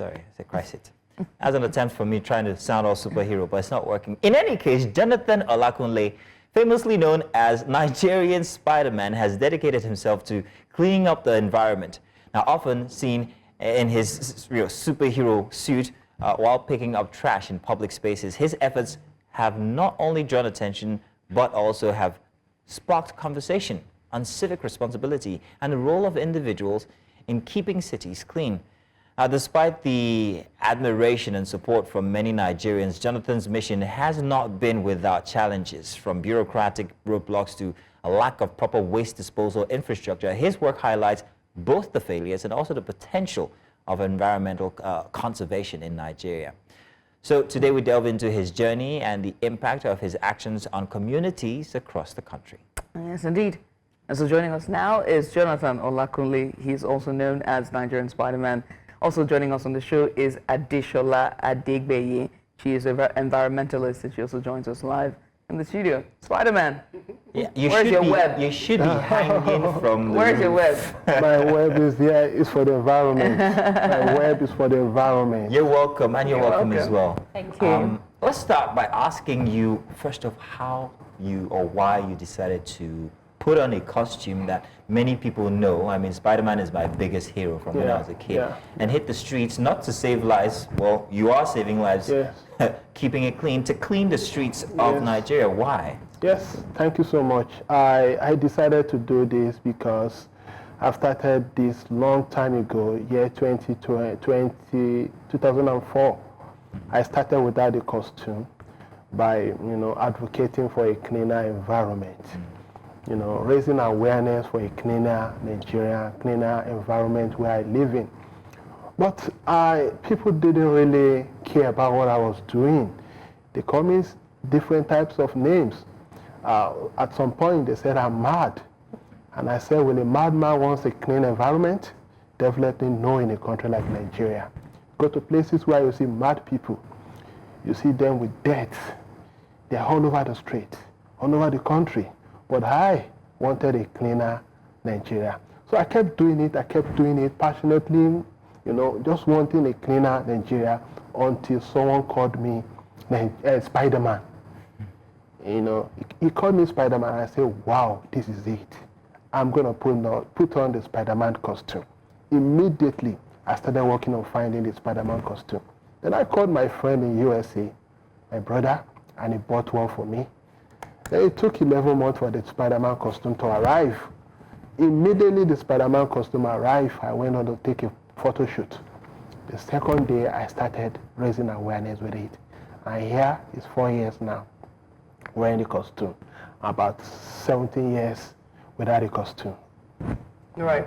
I find your story, you know, it runs the same theme with every environmentalist who are passionate about a cleaner environment and just eradicating our streets of refuse and dirt.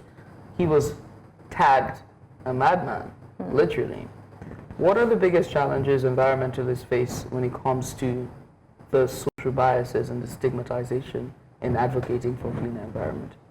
Okay, thank you. So I'd say for me, because when I newly started, you know, hitting the streets, talking to people about the environment, you know, it was more of people think you're getting something in return. Like, you know, you're being paid, or the government is paying you to do this, or you're benefiting something, you know, or where are you taking the plastics to? Or they want to reuse it and make money. So that's what people often think, because they don't know the reason, they are not aware of the why, or they don't understand that their own actions actually is impacting the environment negatively. So sometimes you're saying that, okay, there has to be some benefit, because they don't believe you can just wake up and be passionate about a cause that is not maybe directly, especially when you go to like somewhere that is even far from where you live, to maybe advocate or to clean up. So most people will tell you, oh, they're definitely benefiting something, you're gaining something from this, not knowing it's even for themselves, like for you and people that stay in that environment. Right. Yeah, you said that you don't. How do you sustain this? How do people, environmentalists especially, sustain this going out there to make sure that the environment is clean for no pay? Right. Do you have something else? Jonathan, do you have something else? What else do you do apart from keeping the environment? I'm a technician. But I do this more of a full time because of how committed I am to it. So how do you survive? I survive with the very little that I have, with support from few friends and family friends. Very interesting. So you do get what I mean. I mean, yes, of course I do. So I mean, how I got into this space was, I mean, was a bit tricky, because I was in school. I actually did engineering. I'm also working as an engineer. And so basically, when I was in school, I was a president of a student, female engineering students. So we had a program then. It was a global recycling. It was approaching, and we're like, what can we do as an organization? And then, you know, the organization is called APWEN. And then we decided, okay, let's just go around a portion of the school to, you know, pick plastic and recycle it. So we reached out to a recycling company then in University of Illinois, Vic-Ford Recyclers. And then, you know, the day came. We just went in less than 1 hour. We picked around, not even the entire school, just a portion of the school. And then when we were checking the results, we picked about 1,700 bottles in such a short time. So while I was just, you know, wondering how do you have this much and stuff? So I was just making a bit of research, and I found out that, okay, you know, plastic is even causing more harm to the environment, you know, than we think.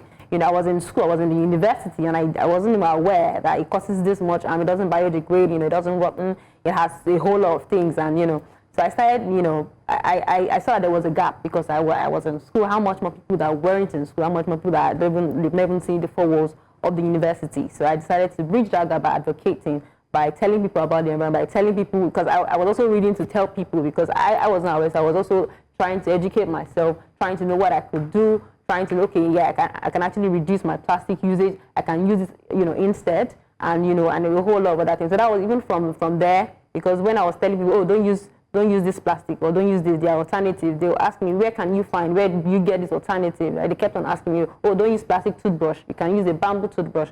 Don't use you can have a reusable bottle instead of buying, you know, every time reusable single-use plastic every time. You can have a reusable bottle instead. And, you know, from there, it also brought the idea of green business, green entrepreneurship. And, you know, talking about how do I survive, what other things do I do? So I'm also into green entrepreneurship, where we promote reusable items, we promote biodegradable, sustainable items. So you find out that many, through my business called EcoBiz Sustainable Solution. You can check us out on Instagram as well. You find some products that you can use instead of plastic. Now, let me come to Jonathan here. Oh, sorry, Judith. Yeah. I got so excited. You were going to answer. Go ahead. As Spiderman, we're talking about, you know, cleaning the environment and, you know, and all the obstacles and challenges that you faced in just even donning this identity of Spider-Man and your fight for a cleaner environment. Do you also advocate to the community as well? As a community now change the perception towards you? Yes, I do more of advocacy this time around. When I go for my environmental education, I make those market women also do the cleaning. I'm not your slave. We all do it together. We all own Nigeria. We all own the environment. So I do the advocacy more than the cleaning. So I tell them, no, the system might be a little bit poor, but we can change the system. And then I try to talk to them that, do they want to go to America?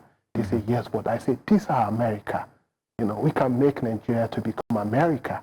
So I do a lot, and I do this 7 days a week. Did you get any support? Is there any, like maybe Lagos State, does Lagos State support you? Does Lagos State Waste Management Agency support? I live in Osogbo. I've not gotten support from the government, Recently I got a call from the spokesperson to the governor. Okay, a tweet is getting a 15-month plus. I haven't heard from him. Say that again, please, to be clear. So he got a tweet. He was tweeted at from the spokesperson of the governor saying that they will reach out. He will like me to see him.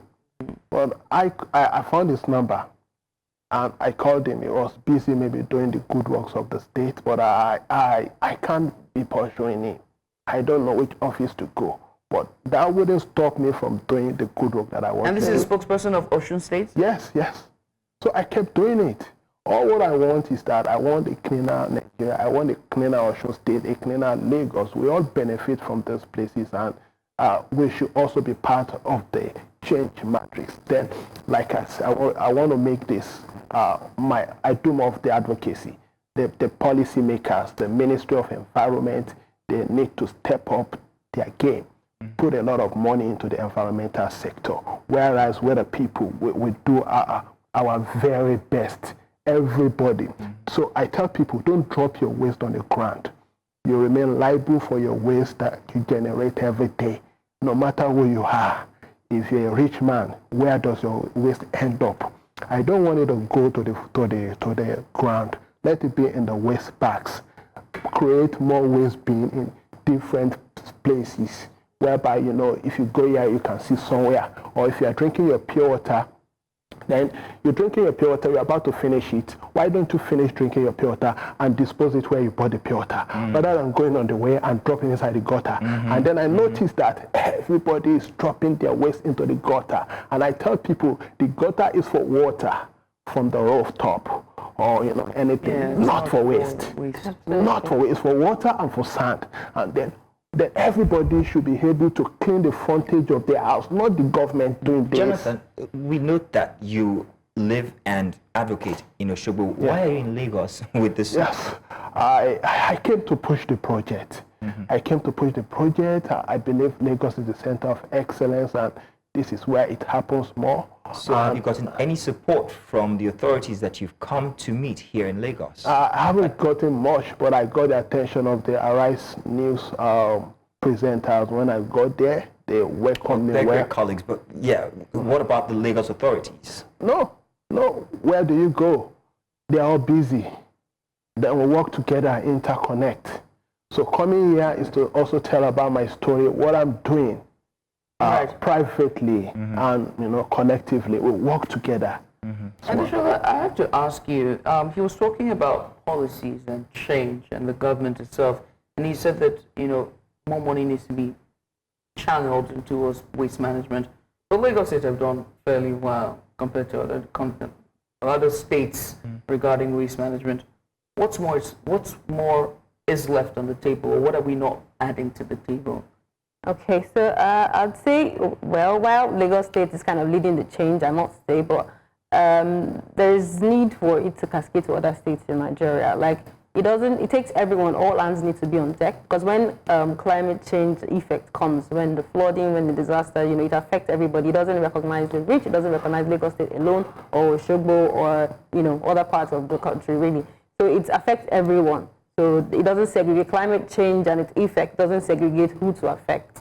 So there is need for acceptance across all states. Like, the policy should affect everybody, not just Lagos State doing its own thing. It takes everybody. When the effect comes, you hear about flooding, different deforestation. So, we need more programs like afforestation. We need more we need to also build climate resilience buildings. We need to invest more in renewable energy, climate adaptation strategies, really. So there's a whole lot more that still needs to be done, especially reducing our dependence on fossil fuels and, a whole lot more, really. And it needs to cascade to other states in the country. And saying that, right, means money. Absolutely. A lot of money. Absolutely. Do you think that's the reluctancy why we don't see this much concerted of efforts into, with full throttle change in terms of climate change and, waste management programs? So I'd say we have the money. There is money. We're just not channeling it into like the right space, because you find people are investing heavily in fossil fuels, things that damage the environment. So because of profit. So we need to take cognizance of the 3 Ps. So people, profit as well, and the planet. So all 3 needs to work together. We need to harmonize. We're not just going about profit. I want to make profit, and I maybe drill this area, I pollute, so I do all sorts, even and damage the marine lives and all of that, and damage the ocean because I want to get profit. It's not just about profit. You should take cognizance of the people as well, the environment, the planet. So you need to harmonize all 3 Ps together, and yeah. Harmony is good. Harmony is good, indeed. Let me already say thank you very much, Ms. Adegbeye. Adegbeye. Yeah, there you go, Adegbeye. And of course, Jonathan Olakunle for coming through. Jonathan, Nigerian Spiderman. Yeah, the Nigerian Spiderman. I think listening to you tell that story in the beginning shows how much passion that you have for what you're doing. I can tell that it's not because you have a selfish reason. Yes. You want to say something? I want to say something. We need to break our community from the world. If you can tackle our environment from the world level, if you have a councillor that takes care of his or her wards, then you want your wards to be clean. Then you move on to the local government. Then move on to the state, then the federal. We all have a cleaner society. You have this all written and worked out. You know exactly how it's going to Because it's Spiderman. I'm doing that. Spiderman, of course. I mean, friendly neighborhood Spiderman, Nigerian Spiderman. Yes. And if I can, hopefully, I'm going to definitely try my best to also do exactly what you said. Don't drink your pure water in motion. Yes. Finish it up. Finish it And up. also, let's advocate that if you're selling these things, you should have a little bin with nylon bags. Different places. I think you can even keep it till you find a proper place to dispose it. We don't have a place to dispose. And if you cannot afford to buy a waste bin, you could find a carton. You could find, you could. There are baskets that are being used to pack tomatoes. That you work this out. You could find those baskets and design it with wrapping paper or wrapping sack and turn it into your waste bin. Be like me and have those CP cup and always take your water. Thank you, Jonathan. And thank you, Ms. Adegbeye. Thank you so much. Thank you. Do stay tuned. We've got one more conversation coming your way, and then there is the news. We'll be back.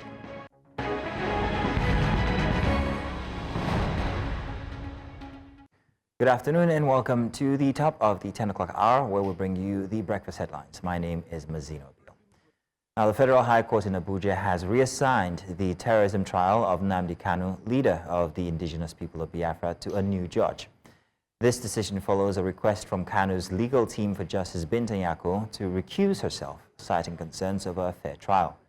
Kanu's lawyers, Aloy Ajimako, confirmed that the Chief Judge of the Federal High Court, Justice John Tosho, reassigned the case after intervention from the Chief Justice of Nigeria, Justice Kudirat Kekereekun. Kanu's legal team expressed gratitude to the Chief Justice for her swift action and reaffirmed that Kanu is prepared to stand trial while maintaining his innocence. And the Nigerian Correctional Service has reportedly spent over 3.3 billion naira on feeding awaiting trial inmates in the past 2 months, as the number of detainees continues to rise. According to the NCOS, the awaiting trial population stood at 48,932 in early January 2025, but surged to 53,500, or rather 53,254 by the end of February. This increase, combined with the recent hike in daily feeding allowance from 750 naira to 1,125 naira per inmate, has placed a significant strain on the agency's budget. With an average of 50,000 awaiting trial inmates, being fed daily over 60 days at the new rates. The cost has exceeded 3.3 billion naira. In response, Acting Controller General Sylvester Wanchuke has pledged to tackle the backlog of pending trial cases.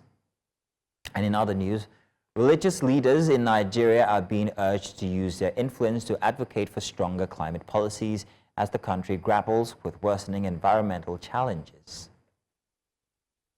Now, the call was made at the Interfaith Dialogue on Climate Change in Abuja, where faith leaders, civil society groups, and climate advocates stressed the urgent need for action. The summit, organized by Connected Development, highlighted the growing threat of climate change in Nigeria, driven by population, poor waste management, and environmental degradation.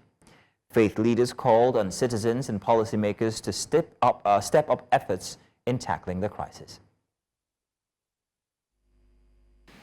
Effective policy and legal frameworks with accompanying sanctions and incentives need to be put in place to tackle these problems.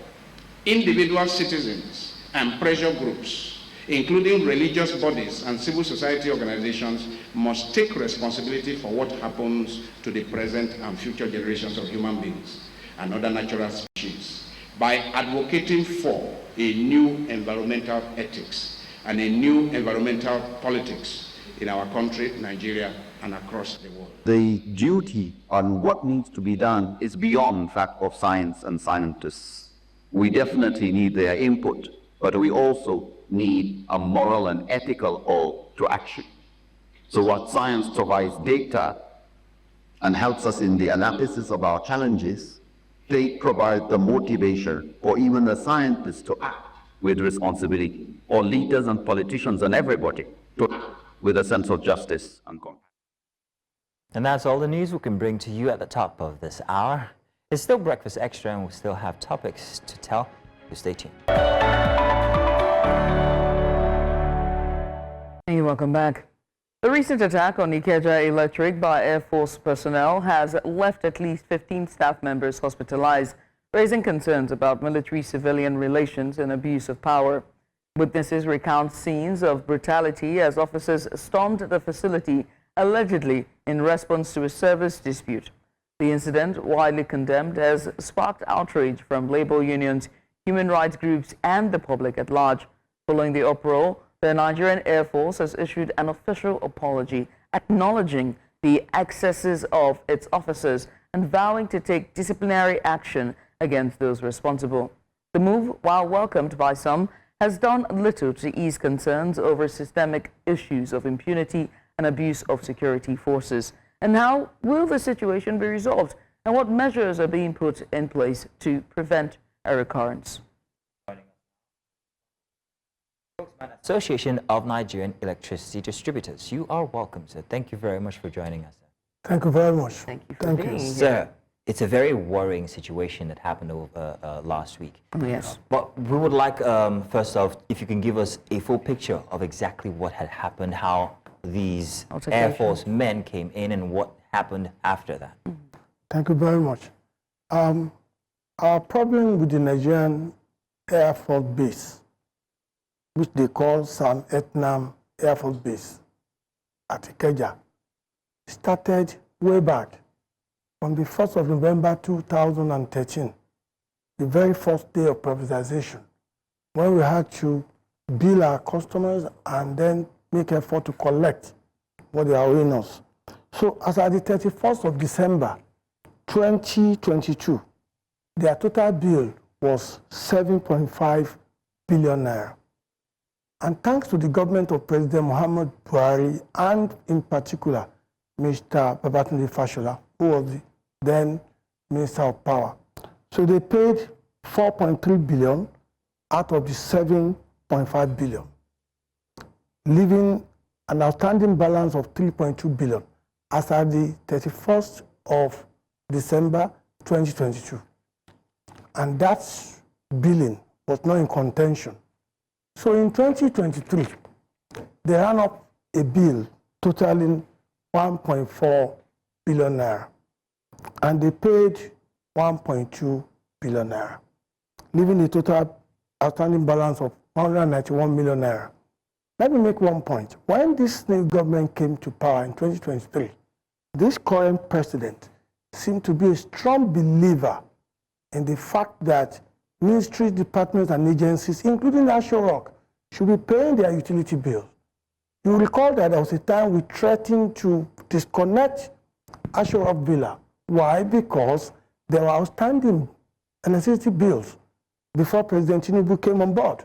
That very week, because we don't even know whether they even let the president or their Oga know about all of these things. Some people collect the bill and just think nothing will happen. But when he threatened and went out to speak to the media, the president got to know that very same week, the president cleared out the bill led by his predecessors, right? And they've been paying consistently since then. So we have no problem with the government. Now, these military people, particularly this Air Force base at Ikeja, like I said, 2023 out of 1.4, they pay 1.2. In 2024, their consumption went up by another over 100 million to a total of 1.5 billion naira. But guess what? Despite that, the fact that they collected money, because I didn't know, and you can check, money accrued a lot to the Federation account and to all the agencies, more in 2024 than even in 2023. Despite the fact that they were able to pay 1.2 out of 1.4 in 2023. When they had a bill of 1.5 in 2024, they only paid 623 million naira. Million. Yes. I'm guessing less than 1 billion. And they were owing 1.5 billion. And we kept on asking for this. So outstanding balance for 2023, 191 million. Outstanding balance for 2024, 893 million. And remember, I mentioned the outstanding balance for prior to 2023, which is up to December 2022, making a total outstanding balance of 4,340,566,000.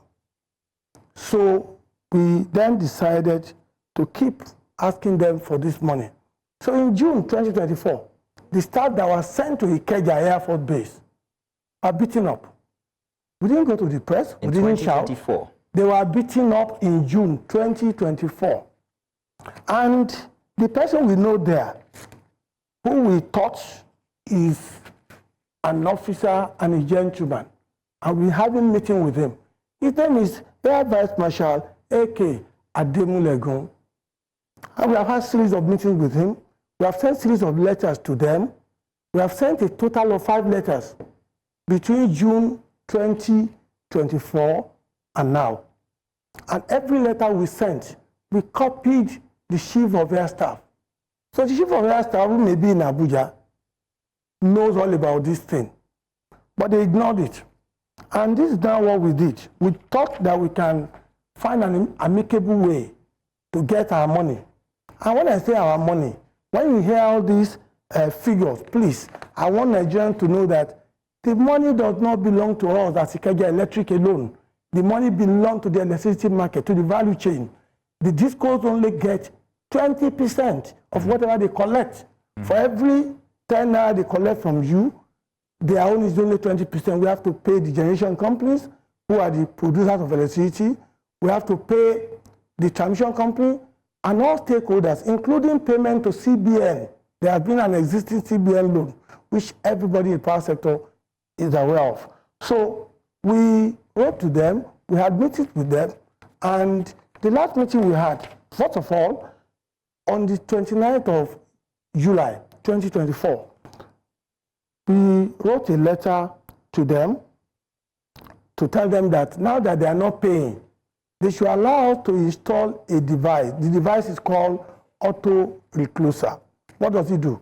This device enables us to manage supply to any community or any place once we agree with the customer as to how many hours can you afford to pay for.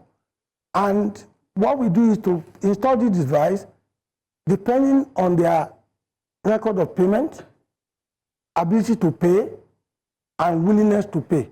In the case of Ikeja Air Force Base, they are able to pay. Their problem is not inability to pay. It is just that they are not willing to pay. It is the highest level of impunity.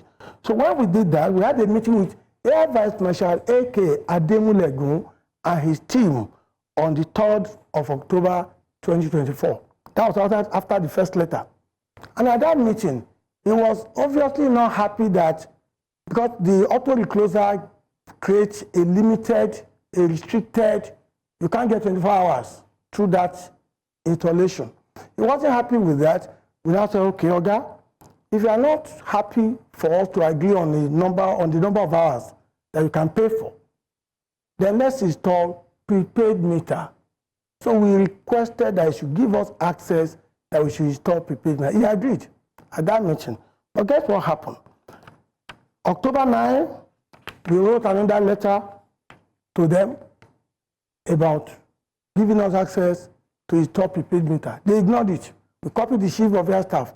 So on the 25th of October, we now wrote another letter saying we are coming to install prepaid meter for you, high voltage prepaid meter of Monday, the 2nd of December, 2024, so that you can pay as you go. Mm-hmm. They didn't say anything. So on that day, our contractors and our staff went to Ikeja Air Force Base. They were denied access. They were turned back. So after that, we now check the auto-recloser that we installed. We found out that they have vandalized it twice. So you had access to install the auto-recloser when? That one, we installed that one just at the point of entering their premises, so it was easier to do that. But they vandalized it. Okay. And this is a criminal offense. And we are surprised that people, military people, should be the one involved in energy theft. I mean, we have evidence of all of this. And we then wrote a letter to them. We wrote a letter on the 17th of January 2025 called Notification of Tampering with Auto Reclosure. And we also made them to understand that they actually disconnected the communication cable, which enabled us from the head office to know how the device is working. So we did that, thinking that they will call us back and we can sit down and work this thing out. All we want is for us to have payment plan. Okay, we are owing you, this is how much we can pay, this is how we're going to pay the debt. And then we really want them to have prepaid meter. They didn't say anything, they ignored us. So 2 days ago, I was at Ikeja. I'm based in Abuja, but I had a meeting with them at Ikeja. And I had to go very early because they were going out to somewhere in Ogun State after Ota to do there was this solar power plant that was to be commissioned. So they were all ready to go. So we had some of our staff inside a coaster bus in the premises. Others were just coming in. The MDC of Ikeja was inside her own SUV, a Toyota Prado, and other staff. We had 16 other buses that was to take our staff to that place. I was in front of MITV. I was about to cross, my driver dropped in front of MITV, which is directly opposite Ikeja Electric. As I was about to cross the road, I just saw truckloads, over 100 fully armed Air Force personnel. And that was from where I took my own video of the event. And they started beating people. They just went straight into beating people. I will give you, in fact, the scale defense, they were beating customers, everybody they saw. No explanation why they were there. No explanation. Fully armed, threatening to shoot people. A guy, Mr. Dario Olakunle, Punch newspaper energy correspondent, was mercilessly beaten. They took his phone and broke the phone. The TVC cameraman was also beaten, and they took the tripod away. Then they actually broke the doors and went into the building. At the reception area, so many members of our staff, they were all asked to lie down, including a pregnant woman. And as they were dehumanizing these people, they broke into the ICT department, took all the equipment away. They broke into the billing department. They went to HR. They went to the FDCO's office. So there are cases of theft as well. Oh, yes. They ransacked everywhere. They seized our members of staff, they seize their phones and Were they given personal back? data, including somebody's wristwatch. They return some. A lot of them were not returned up to now. That's why I say, when you hear them say, they say they have apologized, it's too little and too late. And I see this, and I hope the political class can think, because as far as I'm concerned, I thought before that incident, I thought we have in this country the president, who is also known as the commander-in-chief of the armed forces. And I thought that there is a hierarchy in the military. I thought before somebody can authorize the signing out of guns from an Air Force base, taking troops out from that place, somebody must have done that. That person ought to think of their superior officers, up to Chief of Air Staff, Chief of Defense Staff, National Security Advisor, and of course the President. This didn't happen when we had retired military people as President. And that's a message. Because for us, we consider what happened to us as a coup against the discourse.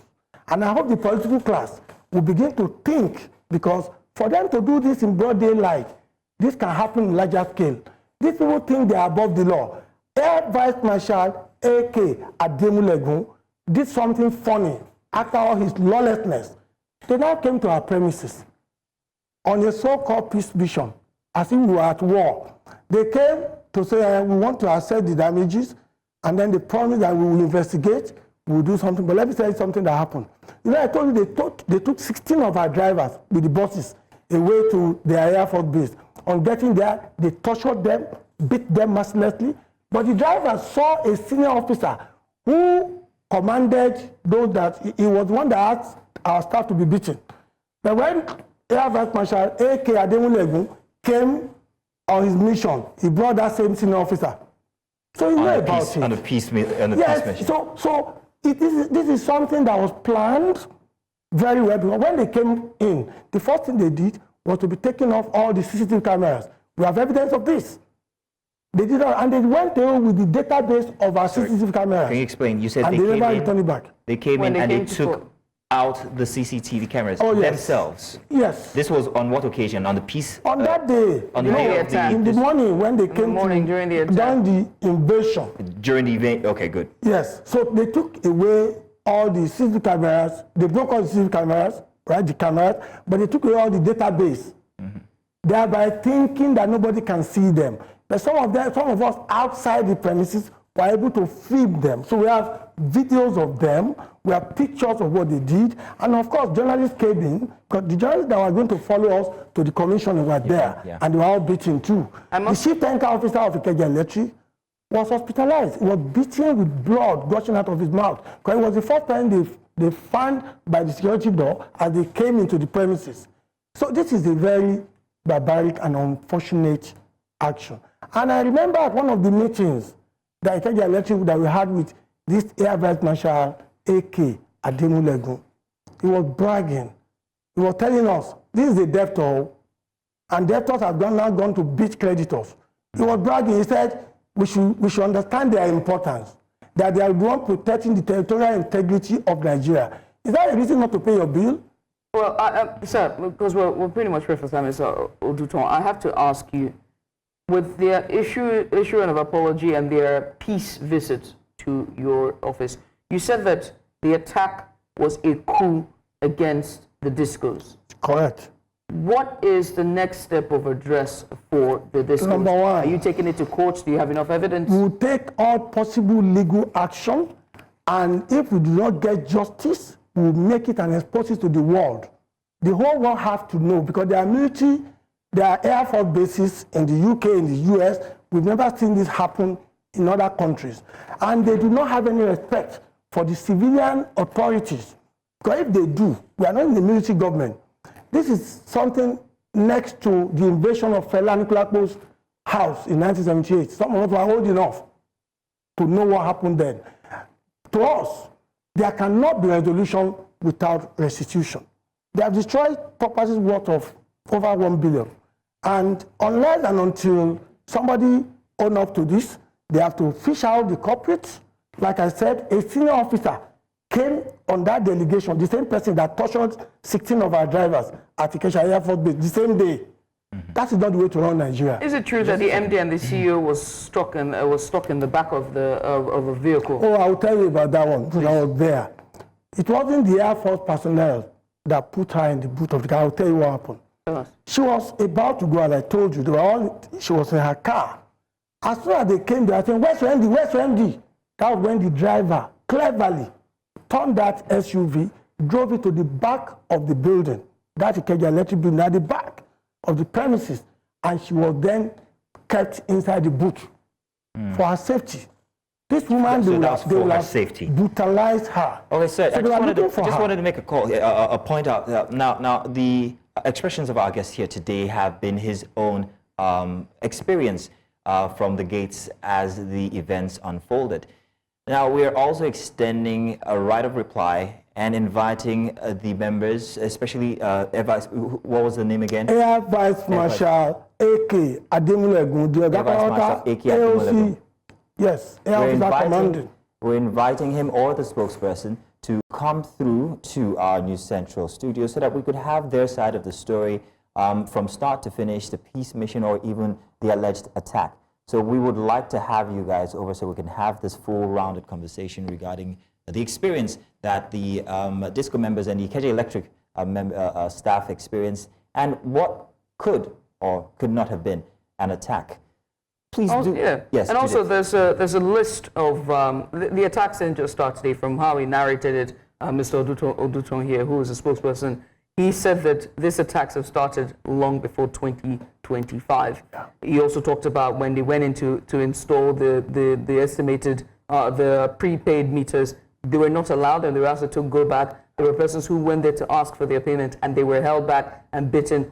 Also, what's the name of the device, sir, that was vandalized, that was installed in front of the NAF quarters, that was also vandalized as well. Yeah, exactly. So there's so much more that is not just the attack, but also the bill as well. If you have cleared the bill, if you're saying that the bill that he has, because we have a full account of how much I was paid from the beginning to the end, if you're saying that it's been cleared, we can also come with proof. Again, it's a right of reply and the invitation is open.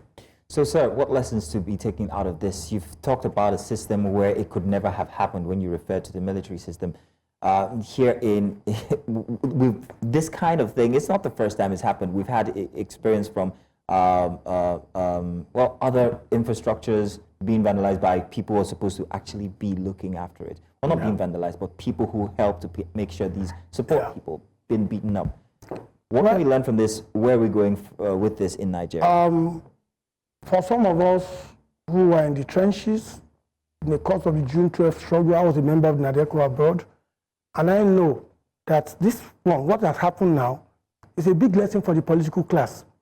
That's why when I see them, some of them, the one that will kiss her husband publicly, the husband that will kiss his own wife to make a point, I see this as a very unnecessary distraction. They should now learn their lesson and concentrate on good governance. If anybody tells you that the music can never strike again, what happened to us at Ikeja Electric is an indication that there are some of these, there are a lot of them that have honor, good ones, good professionals among our military men. But you see, Ikeja Air Force Base, we need the Air Force to help us in the fight against insurgency, banditry. In other countries, they should not be too idle to be able to be giving guns, to go into civilian premises, to be beating people up. We do not expect a senior officer to supervise torture. And like I said, unless and until they do this in public, fish out them, let us know those who ordered what, who sent who. Our politicians need to learn that lesson. In fact, the president needs to know and define the meaning of being the commander-in-chief of the armed forces. Because these armed forces, I remember many years ago, that was around 1992, the late Chief M.K. Abiola, one of his sons was beaten on the airport road by the same Air Force personnel from Air Force Base Ikeja, the same place. When the guy was beaten, Chief Abiola, being an important or prominent man, friend of the military president, went to complain. The then Chief of Air Staff, while apologizing, he said, you know, they are mad dogs. For us, we thought we have done away with the era of mad dogs. When in civilian regime, you cannot see military men on the streets of London. I lived there for 32 years. And we have barracks everywhere. In Woolwich, Southeast London, they are there. But you won't see them roaming about. You can't see them with guns going to civilian premises. And injury to one is injury to all. Now, we, the discourse, are the ones suffering this. I assure you, one day they will go to these media premises and invade you, beat you all up, because they think nothing will happen. Unless something is done to teach, beginning from Air Vice Marshal A.K. Ademulegun, I call him out again, beginning from this gentleman and his officers, unless something is done to show them that we're in a civil society, this thing will continue. And I'm afraid Nigeria cannot talk about a settled democracy if military men can come out and behave as if they are above the law. That's the lesson for me. Mr. Sunday Duton. Thank you very much for this very, very descriptive narration of the events from last week. And also, we want to say that to the members of your team that had gone through such harrowing time, it's very sad to be at your place of work and doing your job, and somebody comes out of nowhere to attack you when you are at your labor to do your job. Our heart goes out to them, and we hope them a quick recovery. And they go through this traumatic time, come out on the other side, and still able to do their job with so much zest and grace. Thank you very much. Still also give us life. Thank you. Thank you. Thank you so much. Thank you. It's traumatic. It's it really is. But thank you so much. Thank you. Thank you. Yeah. Now let's take a break. And when we come back, our final discussion here for Breakfast Extra. Stay tuned.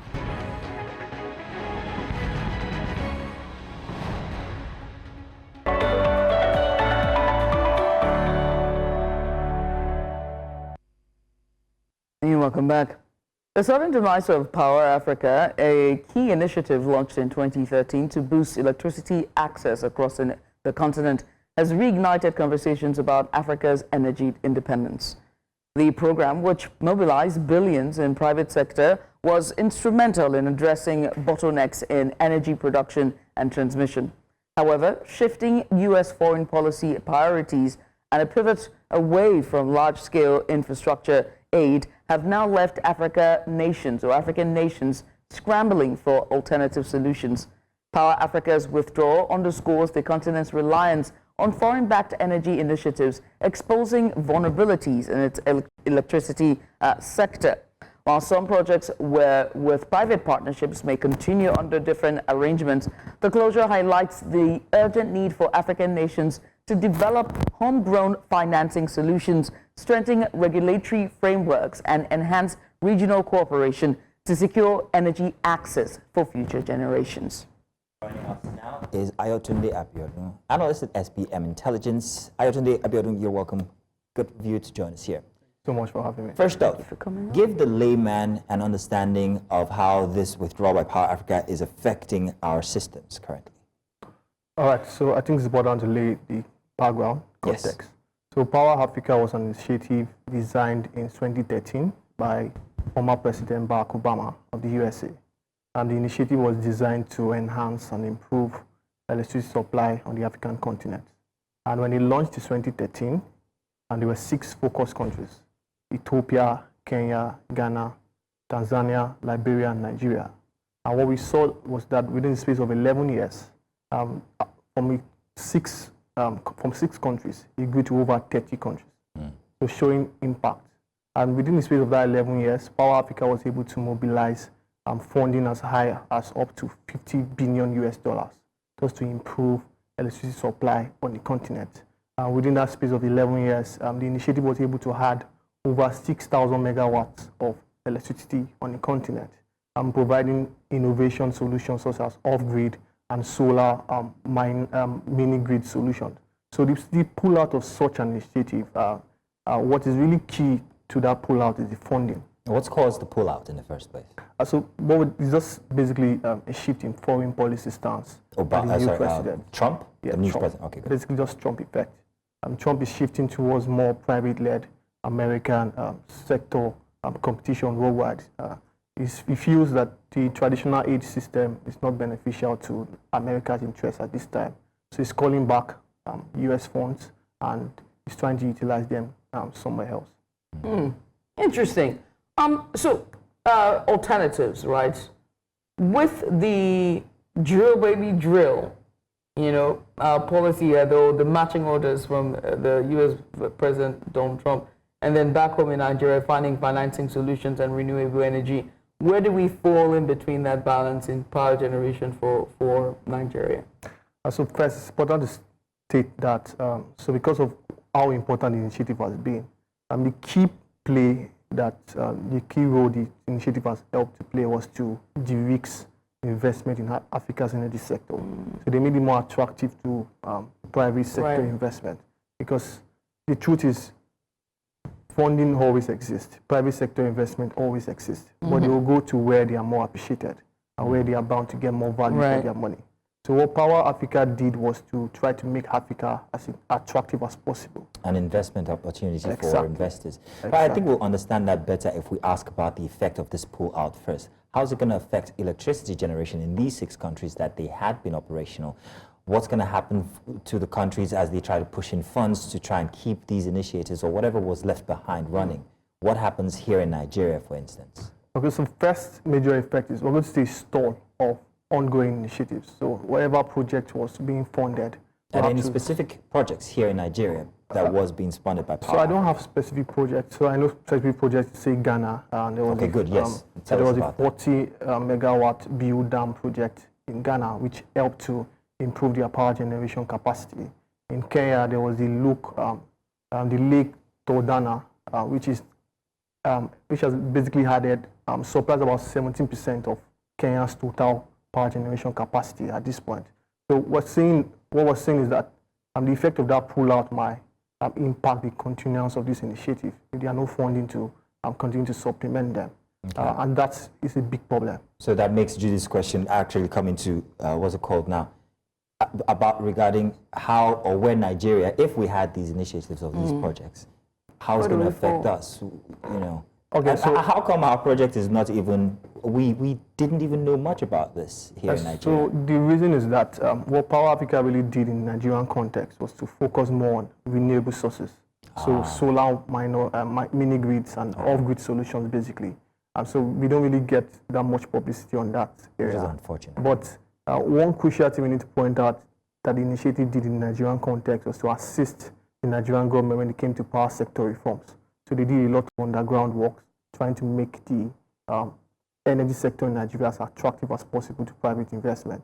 So some of what we saw play out in terms of enactment of the Electricity Act of 2022, this initiative was at the background trying to compel the hands of the Nigerian government to deregulate that sector and make it more attractive. So. And now that it's now been rolled back in terms of, and now we're now on a standalone, and the 6 countries on the continent will now have to squirm to find a way to survive. Will investors still find us attractive? So first, now it's over 30 countries across sub-Saharan Africa. So what happens now is there's a funding gap, and the expectation is that other global powers, such as China, Russia, might capitalize on that funding gap and improve or increase their strategic influence on the continent. So what we see is that U.S. has been at the forefront of, because they came in first in terms of improving electricity access on the continent. But the likes of China and Russia had always been around to doing their own little bit here and there.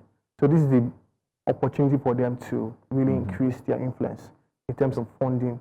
And so then I know this is an energy conversation, but when you look at it politically, if the withdrawal of America from these projects or these initiatives is going to cause their competition or our enemies, unquote, China and Russia, to begin to look at these countries and perhaps maybe invest in this country, how does that affect them politically now? Do you understand what I mean, Judith? Because I'm like, oh, I'm not going to help these countries anymore. And then my enemy is like, oh, you know what? You people should come ye who are lonely. I remember, and we're forming alliances with Russia. Yeah. I mean, supposedly it could happen. Yeah, Russia started. Yeah, and I think, this is now turning into a conversation and an interview, right? Conversation but it's so interesting, right? Because, and maybe I think you're going to agree with me on this one. But China and Russia had started its spread of its tentacles on the world during the first term or the first administration of Trump, right? And by the time Biden came in, it was already too late. China had its roots in Kenya and other Eastern African countries, and then there was Russia with South Africa, right? Hence why we're now seeing this whole thing going back and forth with Trump. What Trump has done has played very well into China's diplomacy policies and what they're trying to do with the world. And I don't know whether he doesn't know this or if his advisors are not advising him. And this is where my question is like, he's doing all of this, but it plays really well into China's agenda and even Russia's agenda of world dominance. You know, of this America first, and you have to get back to the old days or good old days. What is your take on that? So I completely agree with you, and I think so there's a fundamental rule when it comes to geopolitics.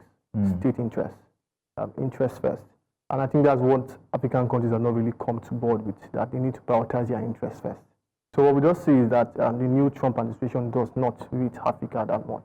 We need to be able to, whether or not he has other policy moves to try to make up and keep their influence on the continent, that we'll have to wait to see. But in terms of right now, it seems he doesn't prioritize. Should these African countries embrace China and Russia when it comes to Listen, they already are. Okay, let me rephrase. How should they embrace? Should they be cautious? Should they be? Thank you. Should they be cautious, or should they just hug them like Transformer? Yeah, we're talking energy. So one key case we made in the report was that it's not a sustainable solution for them to hold on to these actors. But we know they cannot do without them in the immediate short term because there's a huge funding gap and then the infrastructure development that needs to keep on. So what we're advising is that they need to just tap into that immediate effect. So try to replicate what these actors are doing and enhance their own local capacity to be able to do away from them in the long run. So it's not a sustainable approach, but seeing as the way Africa it is right now, some African countries are going to latch on to that opportunity. How long did Power Africa last for now? 11 years. Do you think that the impact, especially here in Nigeria, when it comes to solar energy initiatives, is going to last any longer since they have pulled out? Do you think we're going to still see that drive and push for renewable energy, especially solar? Yeah, I think we're still going to. You think we're good? Yeah, I think we are. A lot of Nigerians are opting for it, leaving the traditional. Will it make it more expensive or will it make it cheaper? So, the last exposure I had to it was, in terms of cost, it's more expensive to start out. But in the long run, it seems to be more cheaper. No, what I mean now is for people to embrace solar, with Power Africa pulling out of the system, does this make investing in solar as an individual, I want to go off grid, will it be more expensive for me to actually install these utilities in my own immediate house? Okay, I get you now. Yes. So, yes, it is. It makes it more expensive. So, the reason I say yes is because a key role Power Africa played was to de-risk. So, they had this policy incentive, risk mitigation strategy that they did to make investors very appealing. Now all of that is so now that is out. So, the only solution to that is if we have African government rise up to the occasion and then appeal to these investors themselves. I mean, try to replicate some of those risk mitigation strategies that otherwise they'll have to increase the prices. Exactly. So it's not just appealing if there's nobody there to guarantee that my investment will turn out good. So, US is pulled out. Power Africa is gone after 11 years. 30 countries is open for business. Yeah. Is this lucrative for a private sector? Bear in mind that America oftentimes sets the tone of the international market and what seems to be profitable. Even though electricity and energy sort of fits the 3 Ps, which is people, profit, and planet. But with these pullouts and this redirection by the US, is it profitable for private investors? Can they come in with that? Are we going to see more public-private partnerships with these governments and those investors? Okay, so I think I'll start by saying, in terms of like the hardware cost of this innovation, solar and all of this, China seems to be making a cheaper alternative. So, and that's enticing for investors to embrace too. But the key challenge is, there's no regulatory certainty for these people to come in and play. So, I mean, a lot of African countries are prone to political risks and instability. That is the big issue. So a case we're making is that African countries need to step up and make sure that they have as certain of regulatory. So basically, they need to make sure that the regulations are clear, transparent, and appealing to these investors to come in and play. Let's hope to get them. And I think Nigeria is doing that as well. We've seen the tax rebate and the tax incentives for renewable energy, for investors for renewable energy, and we're seeing, you know, some of the work that Lagos State is going, which is of course the always been trailblazers when. It's that time of the show. This is what we have to say. My brain is doing its thing again. Thank you very much. I really like it when you come on the show. Please, SBM Intelligence always sending me such a yeah, but I've missed confidence, so I want confidence next week. So. Thank you to our viewers who stayed up, well not up, but stayed through with us since yesterday up until today. Thank you very much to everybody, and of course all who came in for the show to give us their expert opinion, and all our correspondents from across Nigeria. Thank you indeed. Thank you. It's the end of the Sunday edition here, and of course the end of the weekend for us. We will be in your faces while helping you out with the news, but then make a return on Saturday for another installment then of Breakfast Extra. Anything extra you want to add? Oh, no, nothing else except make sure to follow us on social media. We're at News Central TV everywhere else. And also, for all our new viewers on Channel 23 on GoTV, I hope you're welcome. I hope you're welcome, and do stick around, okay? Stay with us. It's goodbye from us. My name is Judith TV. My name is Mazino Apil, and don't forget to check out Breakfast Central from tomorrow at 7 a.m. with, of course, Agbarua and Olive. Olive, yeah, Benga and Olive is going to be with you. We pass the baton on to them to make it a date with them, 7 a.m. bright and early from Monday to Friday. All right, now, bye-bye, everybody. Bye.